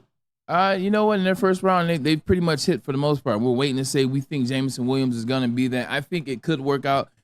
But I got to give a little bit of grace. I think I got to give a little pushback to myself, Anson Wells. I did walk off the set last year when they drafted Jack Campbell. I did say his size, 6'5", 251 pounds. They're not drafting Brian Urlachers anymore. Guys are like Fred Warner, Ted Greenlaw. Those are the type of guys that they're drafting. Fast. They can knife in there. They come up. They fill the holes. But you know what I didn't give them grace on? We talked about that defensive line not necessarily being a defensive line that you can win games with last year. We talked about a lot of inconsistency out of who's going to be in the middle. Is it Liam McNeil? Is it Isaiah Buggs? Is Isaiah Buggs deactivated this week? James Houston didn't play last year, so they didn't get the other side. Josh Pascal, is he playing? Is he in? Is he out? Jack Campbell didn't have the guys in front of him that he could actually be a better player. Because when the guys in front of you are better, you're a better player. Linebackers, when they're good, DBs are really nice. Defensive line, when they can play, when they can fill those holes, when they make it one-on-one with you and the running back or the quarterback or the tight end, makes it a lot easier for you to be the player that you could be. The Lions now have added DJ Reader, who you're very excited about. They've added Davenport. James Houston is back. We're going to see if Josh Pascal can be that guy. Jack Campbell should take that next step because I think his defense is taking that next step. Yeah, and you look at our front seven last year, and with the names you mentioned that were out, our speed of our front seven just wasn't there. We didn't have the heavy run stoppers and lane cloggers in the middle that we're going to have this year. So I think you hit the nail on the head. Jack Campbell in a middle linebacking role, which, as Maz said, it takes a little bit of time to learn that, wasn't surrounded by speed to make up for his lack of speed. This is an IQ player. This is a guy that should be calling the plays for the defense as early as this year, maybe even. So I think that when you add in those names that you talked about, the Pascals and the Houstons and then the Reader in the middle, this all of a sudden should mask his lack of speed and start to highlight his cerebral play and his ability to make plays in the middle. Hey, getting back to Jameson Williams, Eric Woodyard of ESPN covers the Lions very well. We want to give him credit for this. He did catch up with J-Mo about him coming into the season healthy and ready to go. Into your third season. My mindset is just being just to get better, do better than I did last year. Help the team out a little bit more in a lot of ways. But hearing that come from my coach, it means a lot because I've been working and I've been putting in work ever since the season ended. So I feel good hearing that. What does it do for your mindset when you got no restrictions, not injury, no suspension, or you can really come in and just focus on football? What does that do for your mental going into a year? It does a lot, because it's my third year. Just really my first year going out there, getting real reps with the ones and, moving around with the ones, getting reps with JG and things like that, just moving around, getting the right splits and everything, just feeling comfortable, So this is my first year doing all that, and it just feels good going into it. Are you excited? Yeah, I'm really excited. Yeah. So likable. He's very, very likable. Well, but how much different is that Jameson than the guy we got as a rookie in his interviews? God. What? He's grown up. Yeah. Well, yeah, he grew up because he's only 20 years old, and he was 20 years old getting drafted, and not only just 20 years old getting drafted, but he's 20 years old getting drafted and coming off an injury, which when you get hurt, I got drafted at 22. I tore my ACL my rookie year. I tore it in December. I was 22 and didn't know how to deal with the ACL. First time I was ever injured. What's going to happen? Is it over? Am I going to be able to come back to the way I was? He was 20, having to go through that same mindset, that same process, and also he got drafted. So now with 20, he has the pressure. Can I fulfill what the city needs me to be? So there's a lot of pressure there. The thing I love about it, Maz, is I love Dan Campbell knew to give him that compliment. He knew to show him, hey, look, we see you. It was time. Everybody wants to be seen. Everybody wants to be seen, whether you're a player by a coach, whether you're a husband by a wife, whether you're a paralegal by a partner. Everybody wants to be seen. You give them a little bit of that confidence. Attaboy goes a long way. I can go back to the lab. Now, you know what? Watching that film has been helping. Running extra routes has been helping. Staying on the jug machines has been helping because I got noticed, because he said something. Now I want to keep working harder and harder and harder so I can come out there and really be the compliment to who we already have at number 14. Hey, everybody wants to get complimented. 100%. Every line, I live for every job. Yeah. Every single job. The guys at Jack's washing the cars, drying those cars. Did a good job, man. You want to take care of them. You want to tip them. You want to. I talk to them every single day when I walk in. Sometimes I have extra lunch. I bring it for them. Everyone wants a compliment. Yeah. And when you don't get it, you kind of get in a funk. Now they fed this kid what he needed. A thankless job is an inspireless job. Yeah. An attaboy really goes a long way. And when you figure in what this kid has gone through the first 2 years, coming in at 20, seeing the interviews that he had early on, I thought this would break this kid. Yeah. And it's done absolutely the opposite. So you know what that is? That's not him by himself. That's the team. Culture. That's the culture. That's right. That's baby. the locker room. That's right. That's the locker room. Yeah, because this guy in Las Vegas probably be being traded right now. I won't touch that comment with a 10-foot pole. Pause. No, I'm just saying. I'm thinking Alabama. You know exactly where I was going. Alabama, wide receiver, Vegas. We're going to stay away from that. All right, fair enough. But also, too, it's cool. Like, when you come to a team and come to a city, it's a brand new place. He's young. He's trying to figure it out. It's a brand new place. You're looking for that motivation. You're looking for that person. Amon-Ra and St. Brown's still a young guy when you first get here. He's still trying to figure it out. So you didn't really have anybody. But when you get your boys that i.e. Jahmyr Gibbs gets drafted, Brian Branch gets drafted. Now you got some guys that that surround you. Those guys know who you are. And when they see certain things, you wouldn't have did that around Nick Saban. Love that. You wouldn't have did. Nick wouldn't have let you get away with that. What's the Nick difference wouldn't have let you between do Brad that. and him? 100%. You say you want this. That's what teammates doing. So, like, you get some guys that get drafted, makes you feel comfortable and makes it that familiarity kind of sets in time as away. No doubt, man. And they're a very complete roster as well. One of the most complete rosters in the NFL, Bray. One of the most complete rosters in the NFL. Pete, put up the top 10 most complete rosters. This is by NFL Game Day on Twitter. They're a very good follow. And I thought the Lions would even be higher than this. They are number 4 right now on that list. You guys have it in front of you as well. We'll start with number 10. Number 10, the New York Jets. How about that? Aaron Rodgers. You see what Aaron Rodgers said? He came out and said, hey, he said, I haven't had in the last couple of years, they haven't necessarily been good. He said, I got run out of Green Bay. He kind of owned up to it. Said, I didn't perform. They ran me out of here. So I got to perform. Everybody's Put going up or home. shut up time. Put up or shut up. I love that. But the Jets, see the moves they made. I like that. And there still may be a move, as we talked about Justin Jefferson for Garrett I don't know Wilson. if they're a top 10, though, but we'll see. Maz's team at 9. How about that? How about both my teams are 9, 10, and 1? Well, all 3, I should say. But the Browns at 9, they had a pretty good draft. You saw what they did last year with Joe Flacco. They get Deshaun Watson back this year. They're primed and poised. Look, Deshaun Watson, talking about putting up or shut up. Number 8, the team and the guy that replaced Aaron Rodgers, the Green Bay Packers, and Jordan Love is sitting in at number 8. Maz, what do you think about their roster? Oh, I know this is your sleeper Super Bowl team. They are a superb roster, and they're well coached by Matt LaFleur. Great draft. And, Jordan Love is the key to that team.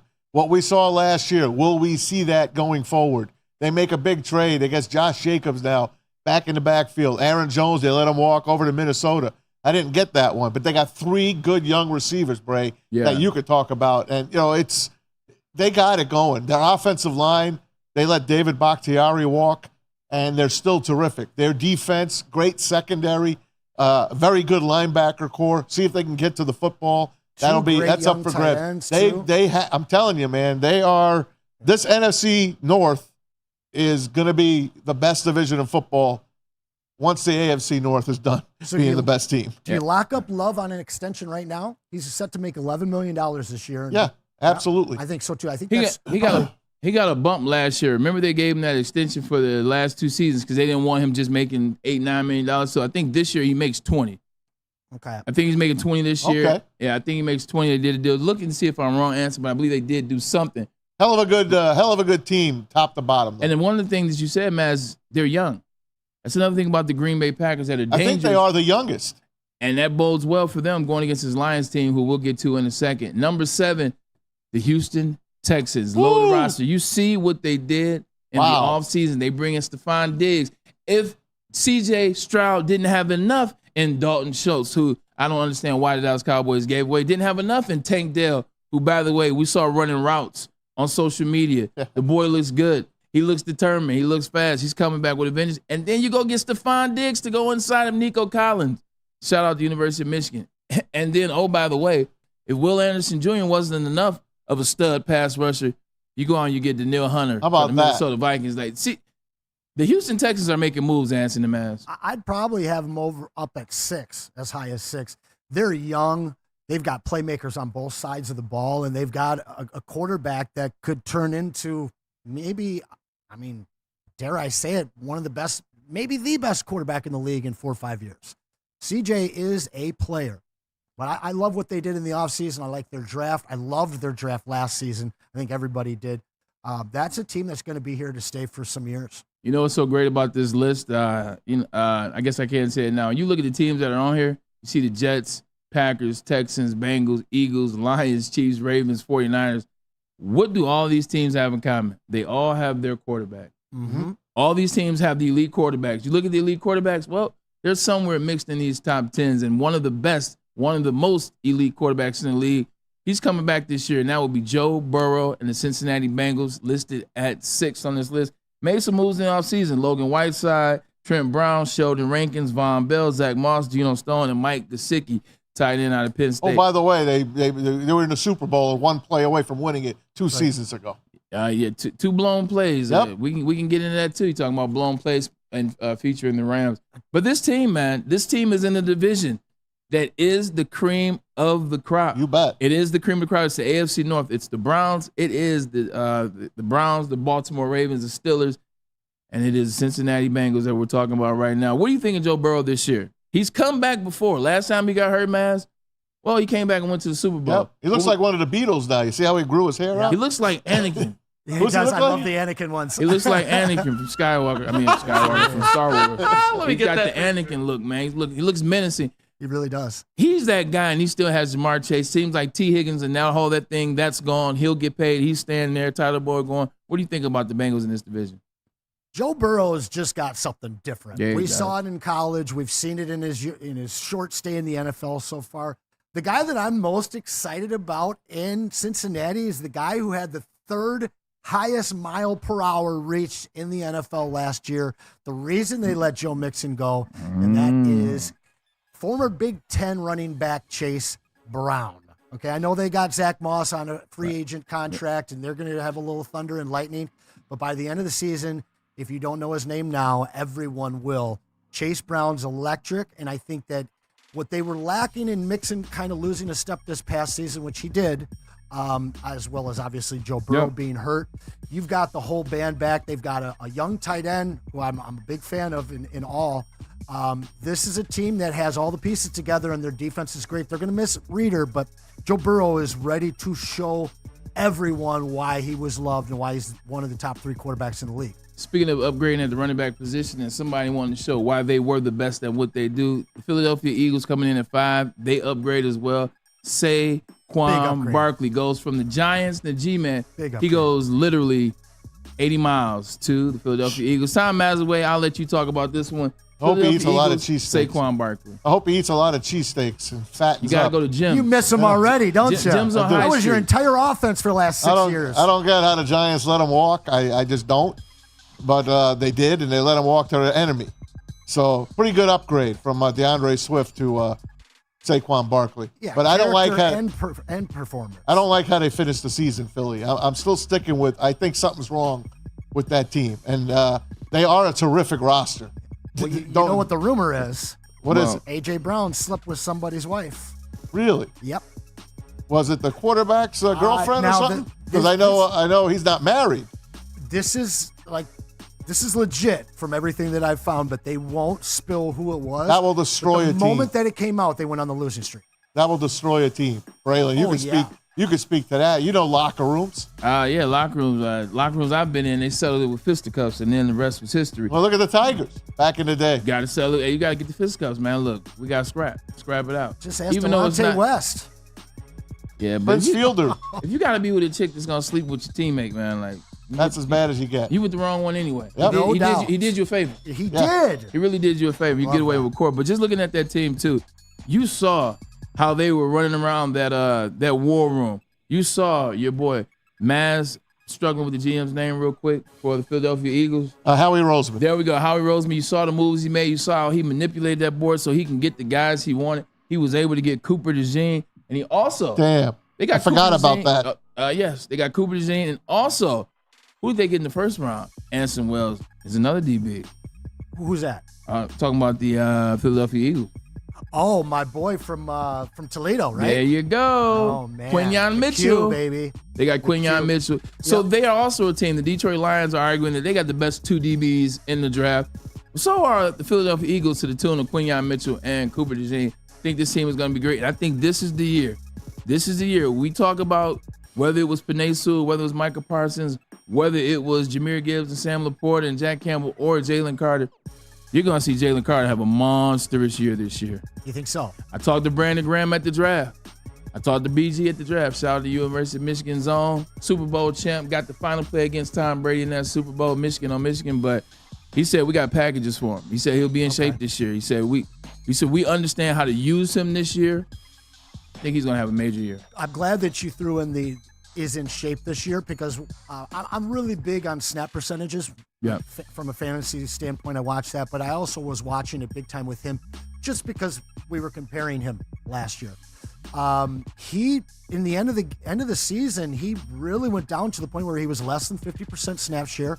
Obviously, his performance went down along with it, but I couldn't figure out whether it was performance decision or whether it was a conditioning reason. And it sounds like it's a conditioning one. If they can figure out a way to move this guy around and they can figure out what's going on in their clubhouse, there's no reason to put anybody above the Eagles when they're playing well. Chris Jones is the best interior defensive lineman in the NFL right now. I would say that I would take him over Aaron Donald in this particular space. Obviously, we know Aaron Donald overall is better. Jalen Carter at this point already is 3 years or 4 years ahead of what Chris Jones was when he was with the Kansas City Chiefs. So. He's a stud. But, you already see that? Yeah, 100%.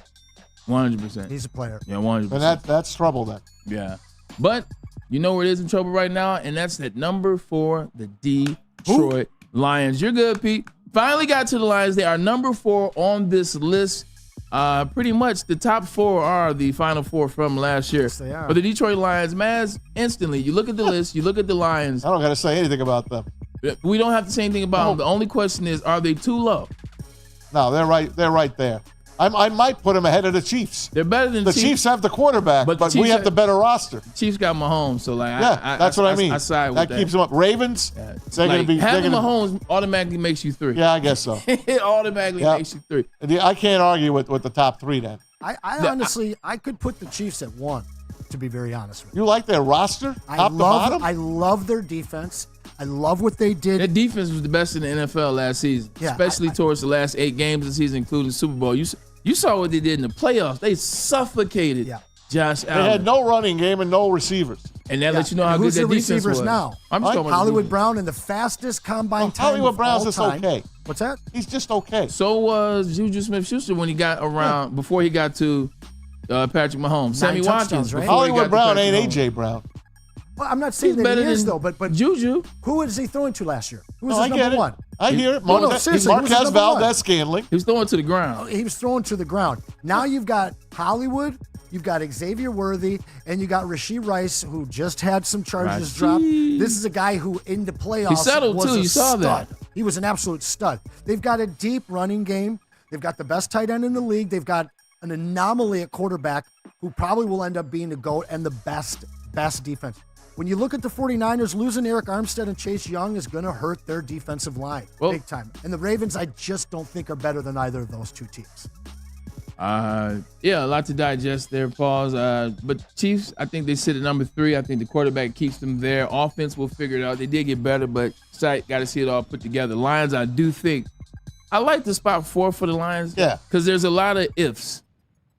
Like, there's a lot of ifs. If Terry Arnold shows up, if DJ Reader is what we think he is, if Davenport is healthy, there's a lot of if J-Mo takes that step. The ifs is why I don't have a problem with them being 4. I don't have a problem with 3. Obviously, I think 2 should be 1. Now, I'll say this. The Lions' ceiling in what could be, I think, is higher than anybody here. On paper, with actual production, they sit perfectly at 4. You see who's missing off this list? I know the Ravens should be number 1 and 49ers should The Buffalo Bills are not on this list. I told you they're not going to make the playoffs. Who's their number 1 wide receiver?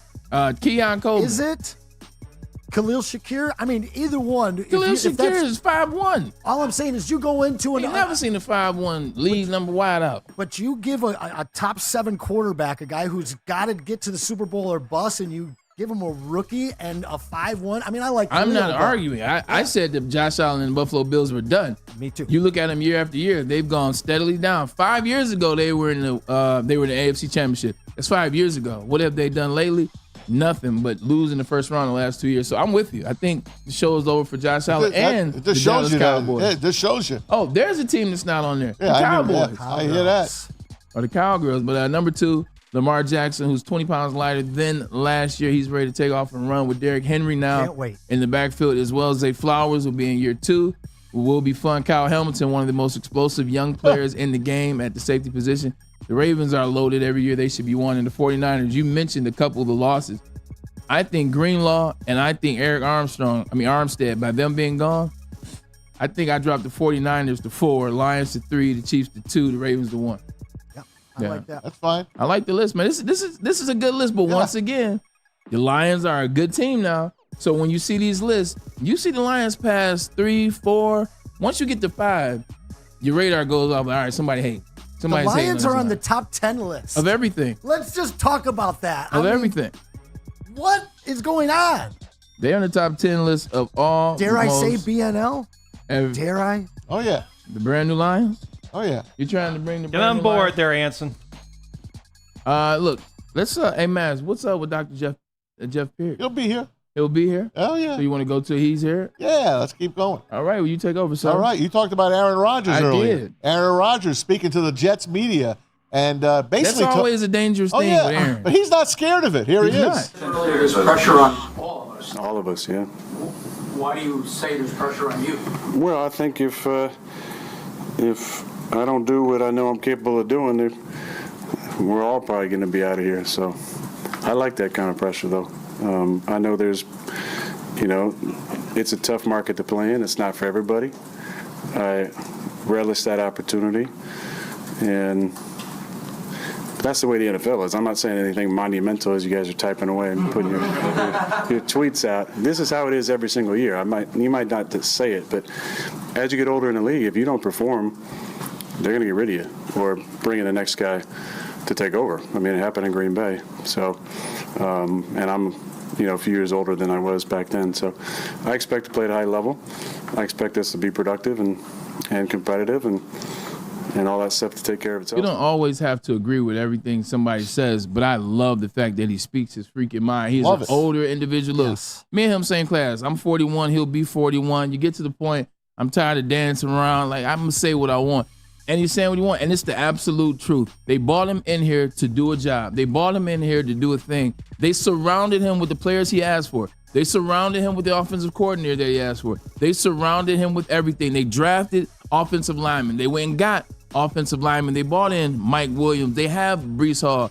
There is no excuse, barring injury, there is no excuse for him to fail in this system. So when he says just put up a shutout or we'll be fired, he ain't lying, because they've been holding on to Robert Saleh. They've been holding on to Joe Judge. They've been holding on to see what Aaron Rodgers can deliver 2024, man. I'm looking forward, but I'm holding my breath, and I'm keeping my fingers crossed. The Jets are on 7 standalone games. The NFL wants them to succeed. It is what it is. They have rolled out the green carpet for the New York Jets to succeed. 7 standalone games, and it all goes starting in game 1 on Monday Night Football at the San Francisco 49ers, where he grew up, where he rooted for, the team he rooted for, played at Cal.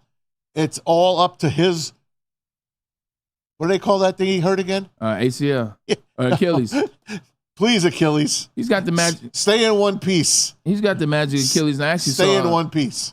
I saw a list, Maz, and it was kind of like the greatest comebacks off of injuries by quarterbacks that played like a play or two or didn't finish the first game. I think Dante Culpepper came back the next year, had 4,433 touchdowns. Andrew Luck came back and had 39 touchdowns and 4,700 yards. I think Peyton Manning had, we know the year he put up in Denver, 55 and 54-80. So, look, there's some players that have done it before. There's some old players, including Peyton Manning, but I just think he's one of those guys that likes the moment. Remember when we called him old? Remember he said the ship had sailed? Well, he went 13-4 and he won an MVP. So if anybody can handle the pressure, man, I think it's Aaron Rodgers. I'm looking forward to the season, man. I can't wait. This is going to be fun. By the way, the Lions will have a joint practice with the New York Football Giants. Brian Dable spoke to the New York media today that they're looking forward to it. And then, of course, they'll play the Giants as well in the preseason. So is that in New York? Yeah, they have 2 road games at New York, at Kansas City. Who knows? And then they're home to finish it off with the Pittsburgh Steelers. Only 3 preseason games, and that's going to shrink down pretty soon. When we come back, Bray, I want to play some sound from the NFL owners' meetings because Roger Goodell talked about, you know why, game Roger. number 18. But we'll talk about that in a minute. Just take it to 20. Just take it to 20. But first, you know what? This 18th game thing, I'm not going to give too much right now. P, where we at with it, my guy? Wake up, Woodward. My friend. Guardian alarm, man. P, let me hear from you. All right. Guess what? What happens when you guys see that black and yellow sign out in front of your house? It tells the bad guys one thing. Stay out. That's right. Let Guardian Alarm offer you customized solutions from real experts, 24/7 professional monitoring, and technology backed by people. And that technology has been proven to work, and those people have been proven to care. So call 1-800. Stay out. That's 1-800. Stay out. Call them today. Tell them Woodward Sports sent you. We'll be right back. You smell that? That's Brad Holmes cooking. And the off-season smells good. Woodward Sports. What's up, everybody? Neil Rule, Big D Energy, Woodward Sports Network, home of the Planet Fitness Studios. Let me tell you a little personal story about myself with Planet Fitness. Planet Fitness helped me change my life, and it can do the same for you. The best gym in the gym game. The clean facilities, tons of cardio equipment, tons of weights as well. And look, through all the price increases, inflation, all that, hasn't happened at Planet Fitness. Still $1 down, $10 per month, $24.99 a month for the Black Card as well. It's Planet Fitness, everybody, where your fitness is essential. A network for the city, by the city. Woodward Sports is Detroit Sports. At work and at home, we're there with smarter security solutions. Featuring complete automation with customized alerts and more. For over 90 years, we've been the company that's been counted on to protect what matters most, all with personalized service and care. Right now, for a limited time, receive a free video device plus free installation with a new home system. Guardian Alarm. We protect Michigan. The most talked about Detroit media by other Detroit media, and we love it. It's the Woodward Sports Network. Braylon Edwards here, Premier Pet Supply. Man, just looking around, who's got it better than pets?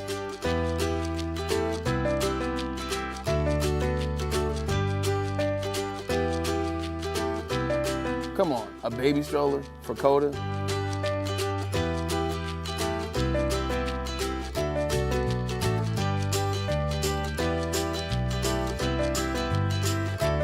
A chef for Lola? Really?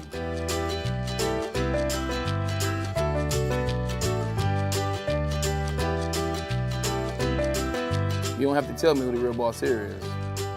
Who's got it better than pets? Nobody, especially here at Premier Pet Supply. For over 30 years and more than 13 locations, Premier Pet Supplies has everything that your pet can dream of, and guess what?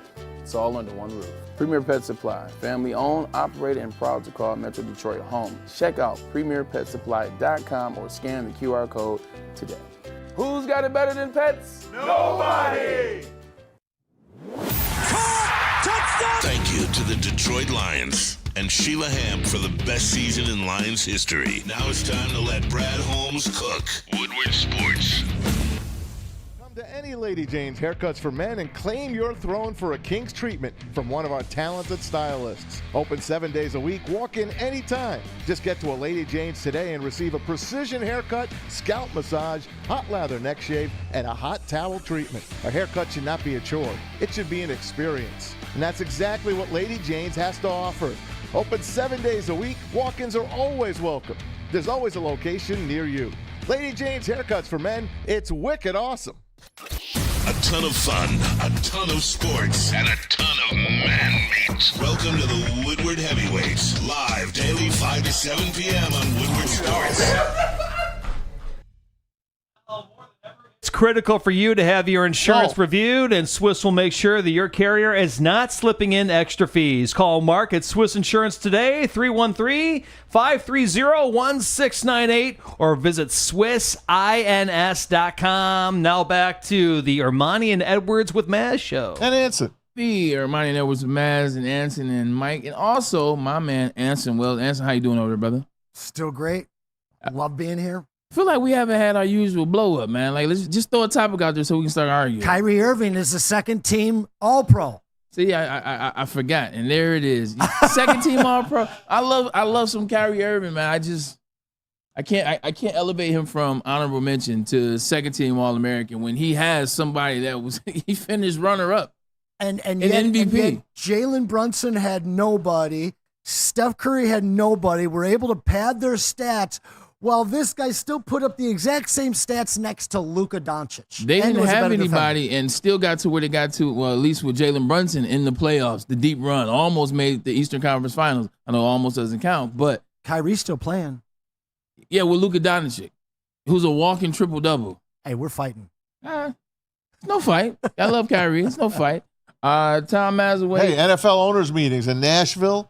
There's always seems to be NFL owners meetings going somewhere, but they're in Nashville. And a lot more meetings nowadays. I know. The Titans building their new stadium. It's going to be a beauty. Almost $2 billion worth of it. So Roger Goodell, right away, he's out of the box. He's like, you know what? A nice Super Bowl here in Nashville sounds like a pretty good thing. Listen to this. The Sales Center, I think they call it, or the Tennessee House, I think they call it, or Titans House. And it was great to see the stadium and what they envisioned. We've seen plans before, but you see it come to life a little bit more. I think the stadium is going to be amazing. We know the passion of the fans here. We experienced the draft here, and I think a Super Bowl here will be very successful. Sorry for that low audio, guys, but he was saying that, it was good, you build a new stadium, and it's an indoor stadium with a retractable roof, you know you're getting a Super Bowl. Buffalo's building a new stadium.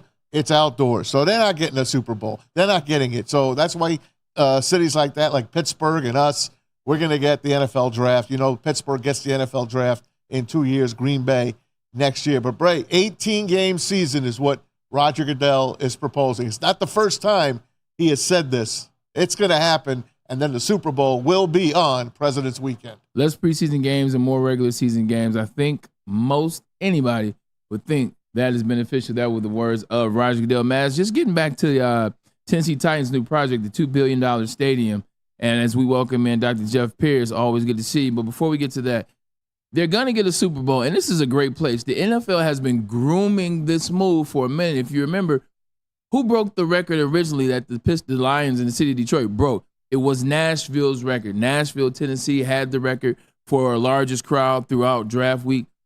They know Nashville's a city. It's popping. A lot of people are moving there. A lot of my friends have moved there, bought land down there, opened up businesses there. Another individual that has opened up businesses or to start some business down in Nashville, frequents Nashville, loves Nashville, is Dr. Jeff Pierce, who joins us every Thursday.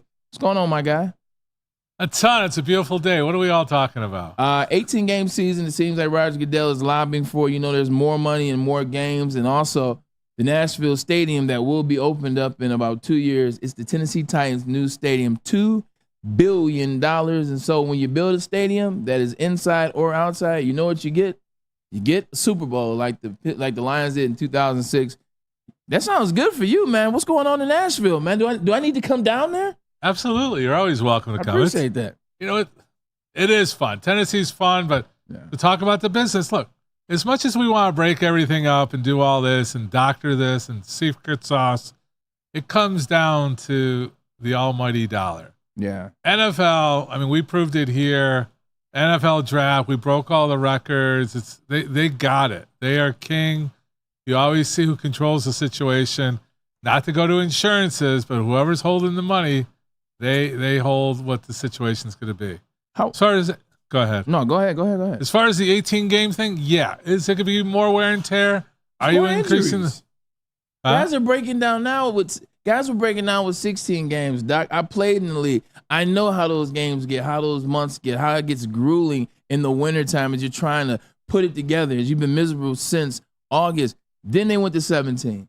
Now they're going to 18. Bodies can only take so much. Am I not correct? Bodies can only take so much. You're at risk every time you go out there. But how do you want to discuss this? Are we in favor? Are we against? We can argue both ways. How many games are you playing in college? How many games did you play in college? We played 11 games. Play 11 games. How many games are you playing now in college? 15 to win it. 15 to win. 15 to win it. So how many now games? They've added another one with the playoff system the way it is. So now you got 16 to win. Right. So what's the NFL schedule? Yeah. NFL's like, you should be playing 18 games. You're playing 16 in college. So there's an argument for and against it. But at the end of the day, it's money. They don't care about the players because there's a next man up. Anson, I open this up to you. My biggest thing with this is the more games you add to a schedule, now more than ever it becomes.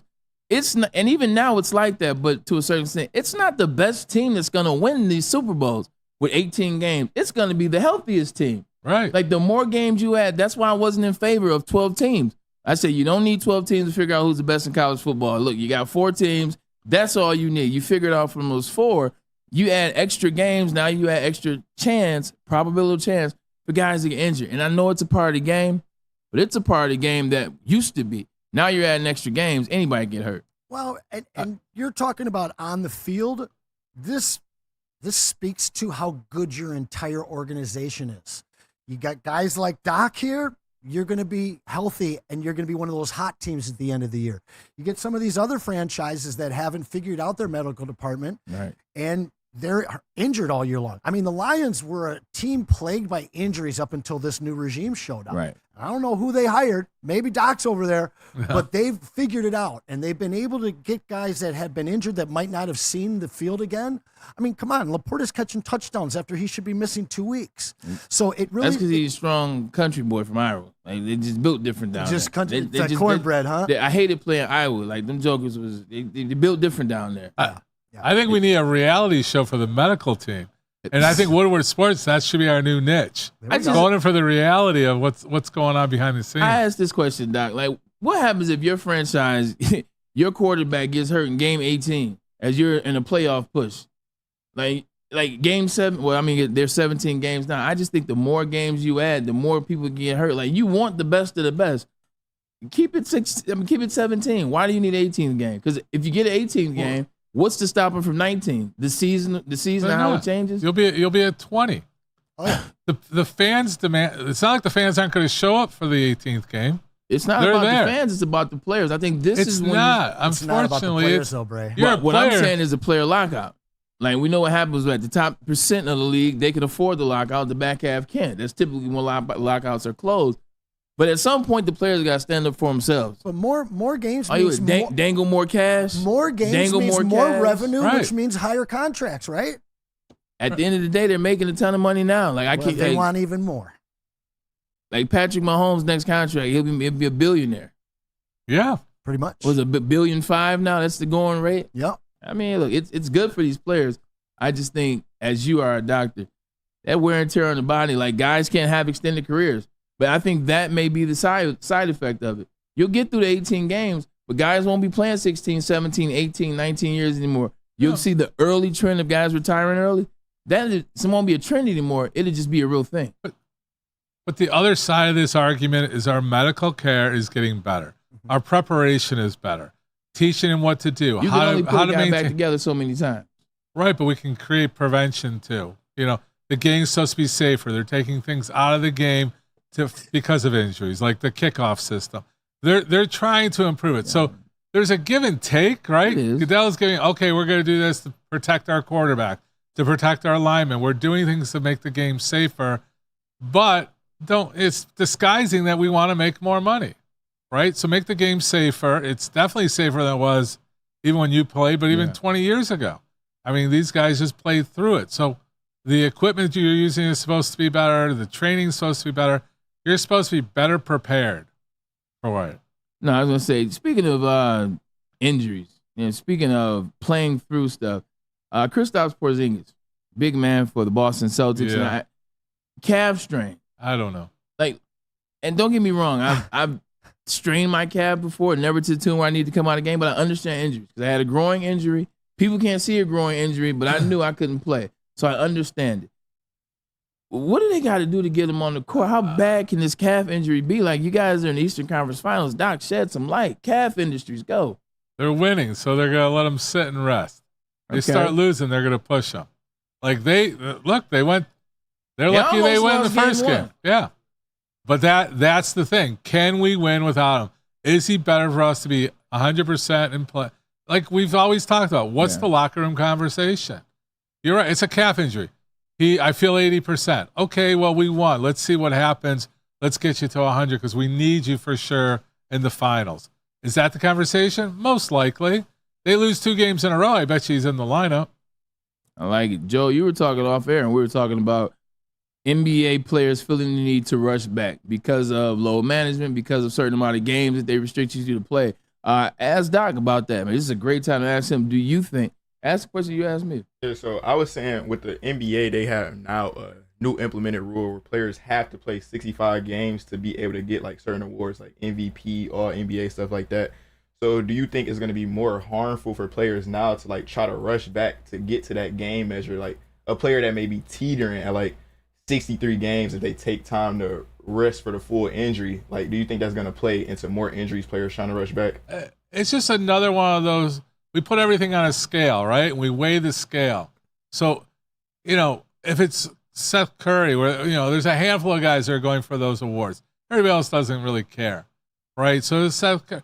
No, you're not going to jeopardize a multi-million-dollar franchise player over an award. Well, it was I think more the so. medical's always going to take. The medical's always going to overtake. I was gonna say it was more so in our discussion. I should have prefaced with that. It was more so in our discussion about Joel Embiid, so the 76ers' best player, because he came back and got hurt. Yeah, or was still hurt. Yeah, that's what it was. He was still Kevin hurt Durant. when he came back. Yeah, I mean there's situations, but we play the odds, right? Like we call it's medical practice. There's no crystal ball that we are for sure. I always tell the silly story. You got back pain, you may re-injure reaching for the toilet paper while you're on the toilet. Hey. I mean, you can't predict it. You just put yourself in the best situation, know your body. Like I just was with, we're talking about pickleball a couple of days ago. They're trying to get me to be Dr. Pickleball, but that's the same thing. It's like, when is this injury happening? Is it the end? Is it the beginning? We talked about weightlifting. Yeah. There's more injuries putting the weights back on the rack sometimes than lifting.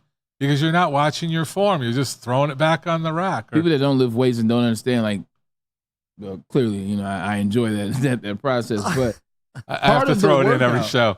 Part of the workout is putting the weights back. Like, that's part of the workout in terms of, like, getting the proper leverage, making sure you're bending your knees, not just your back. Like, all that's a part of the workout and getting it in, man. It should, legitimately, there should be tension the whole time you're doing exercise. That's right. On the release also. Side note, you said something funny. You can get injured on the toilet when reaching for toilet paper. When was the first time, like, your girl, now your wife, like caught you? I don't know where you're going, but we're going. What? No, I got caught in the bathroom yesterday, like for the very first time. It was very awkward. Like my girl, I was using the bathroom. Okay. I was going number two. Okay, I gotcha. It was very awkward. What, the air freshener was too far away? Like, it was very awkward. I had to reach for the air freshener before she got there. I was like no, that would have been terrible. I couldn't have recovered from that, man. But just in general, I'm like, oh man, the visual for the audience is beautiful right now. You know what? Look, man, they listen, they tune in every day. They deserve a little peek behind the curtain. So, had no idea where you were going with that. That was definitely a peek behind the curtain. No. It's a funny story about myself. But more with Dr. Jeff Pierce. What's going on with you golf wise? What's coming up? Because I'm excited. Rocket Mortgage. Planning a media outing on the 3rd. Oh, look at so you. that kind of launches into Rocket Mortgage, which I think is the 25th through the 30th of this coming month, which is June. I'm excited, man. Rocket Mortgage has gotten better and better and better each year. That one, and I think the Mark Wahlberg outing are two big ones that I like going to. Yeah, I mean, Rocket Mortgage, hats off to Detroit. I mean, we've done well. There's been some type of excitement at every one of those tournaments. I think it's a great turnout for Detroit. It's just something, like you said, we're excited about what Detroit's doing. Now that I'm traveling more and we're setting up business elsewhere, they're like, you're from Detroit. It's not like it used to be. I mean, they talk about the Lions, they talk about downtown. It's received well now. Yeah. There's a They're positive curious. spin on it finally. I'm going to Memphis. I'm a little scared. I thought Memphis was like all about the Grizzlies and flying to Memphis. I hear Memphis bucking is a real thing, as they call it. Memphis bucking. Golf. You excited for the season? You don't golf, right? I mean, I frisbee golf, but I'm not that's right. We had not a this big ball conversation. golfer. We'll get out. You don't golfing. like hockey? You don't like golf? I worked at a golf course for 8 years. You like baseball? Yeah, absolutely. Okay. I want a I got question. stitches all over my face. from Tennis? baseballs. How do we watch a baseball game right now? If you're a Tigers fan, you can't. If you're a Tigers fan, you can't. You can talk to Maz and Ryan Ermanni about that. Like they talk to her blue in the face about the options that Bally Sports, not their fault. It's Diamond Sports Production, Maz. Is that what it is? I think they can't get the deal done with the MLB. So Bally's has to suffer in each state, each city, each location. So it's not Bally's fault. It is the parent company that owns them. So who's watching baseball? Well, it's as bad as the Tigers are, not me, because they keep losing. They're now 9.5 games back, in which we talked about. You saw early on they were this, they were that. They were a fraud that was playing against the Central Division, and once they got outside the Central Division, started playing some good teams. Hell, they got swept by the Oakland Athletics. Yikes! Hey, let that sink in. They just let that sink in. With no injuries. They lost 2-1 to the healthy. Marlins. Marlins are almost the worst team in baseball. Like, these are the losses that you have. You have a bullpen that is pitching lights out for the most part. Scuba lost his first game yesterday once again because of hitting. They got this bullpen that's keeping you 1-0, 2-0, 1-0, and you can't get any hits. Javi Baez finally picks up a bat in a losing streak. We can talk about lacrosse. Tigers. How's your son doing in lacrosse? Tonight's He's got a big game tonight, right? Big game tonight. First game of playoffs out at Divine Child. They're playing Grosse Pointe. Okay. So he's crushing it, but he's Grosse Pointe. South. They're supposed to be pretty good. But I mean he's a target out there. This lacrosse, I'm It's a into violent sport. It's a hard game, man. It's a violent sport, man. It's a violent sport. I mean, he gets decked, put out the welts on his body, the speed of the game. But you're also seeing the college playoffs, which are, for me, more exciting because I understand it. Okay. Not to go off on lacrosse, but Now, the injuries we're seeing in lacrosse, I mean, there's a lot of ACLs.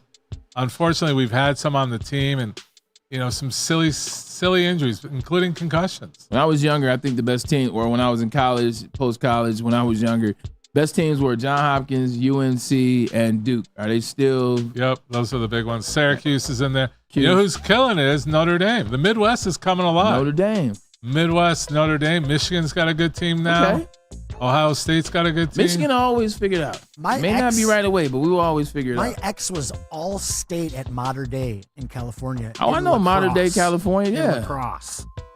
Modern day. It's such an awesome game. I got a chance to play when I was younger, not on like a really organized level, but it's fast and it is hard and it's just one of the coolest sports out there, I think. I got a modern day drop, and we'll call it a show. As I appreciate everyone for tuning in today too. Ermanni and Edwards with Maz. We appreciate Anson Wells for tuning in, and also Jeff Pierce always with us on Thursdays. You going Matt? No, what was the quarter? No, even before that, what was the quarterback that's father? Pete Marinovich. Really? Pete Marinovich. Okay. Oakland Raiders. You remember Pete Marinovich? I know the name. Tom Marinovich. There you go. Modern day. Yep. Stanley Johnson. Modern day. Yeah, there's a lot of modern day studs, man. But how you feeling in that booth, man? First day on the show, working in Bryce the booth. Young. Give it up for my man Joe. Appreciate it. I see you Go out here, green, big guy. baby. Big guy. Go white. Go white. That's what Spartans do, baby. All these Spartans. Shout out to my man Silent Mike in the back. I saw you with the There he tutelage. is. I saw him with the tutelage. Yeah, no, Mike Appreciate definitely you was. doing Mike another. was coaching me up. We got Appreciate Doing him. his job. This is not the only one. We're grooming him, ladies and gentlemen. Look at intern James. And we got another newbie over here as well. Hey, look at Pete. He's holding it down. Look at Pete and Mike in the background like proud dads. That's right. like proud dads. Oh, son. I So told you. proud. All right, look, man, we have a lot of fun here, but we do talk sports. Detroit Lions. OTAs, more tomorrow, Friday, last day of the week. Get outside. It is nice. So do yourself a favor, get some sunshine. We appreciate you. See you tomorrow.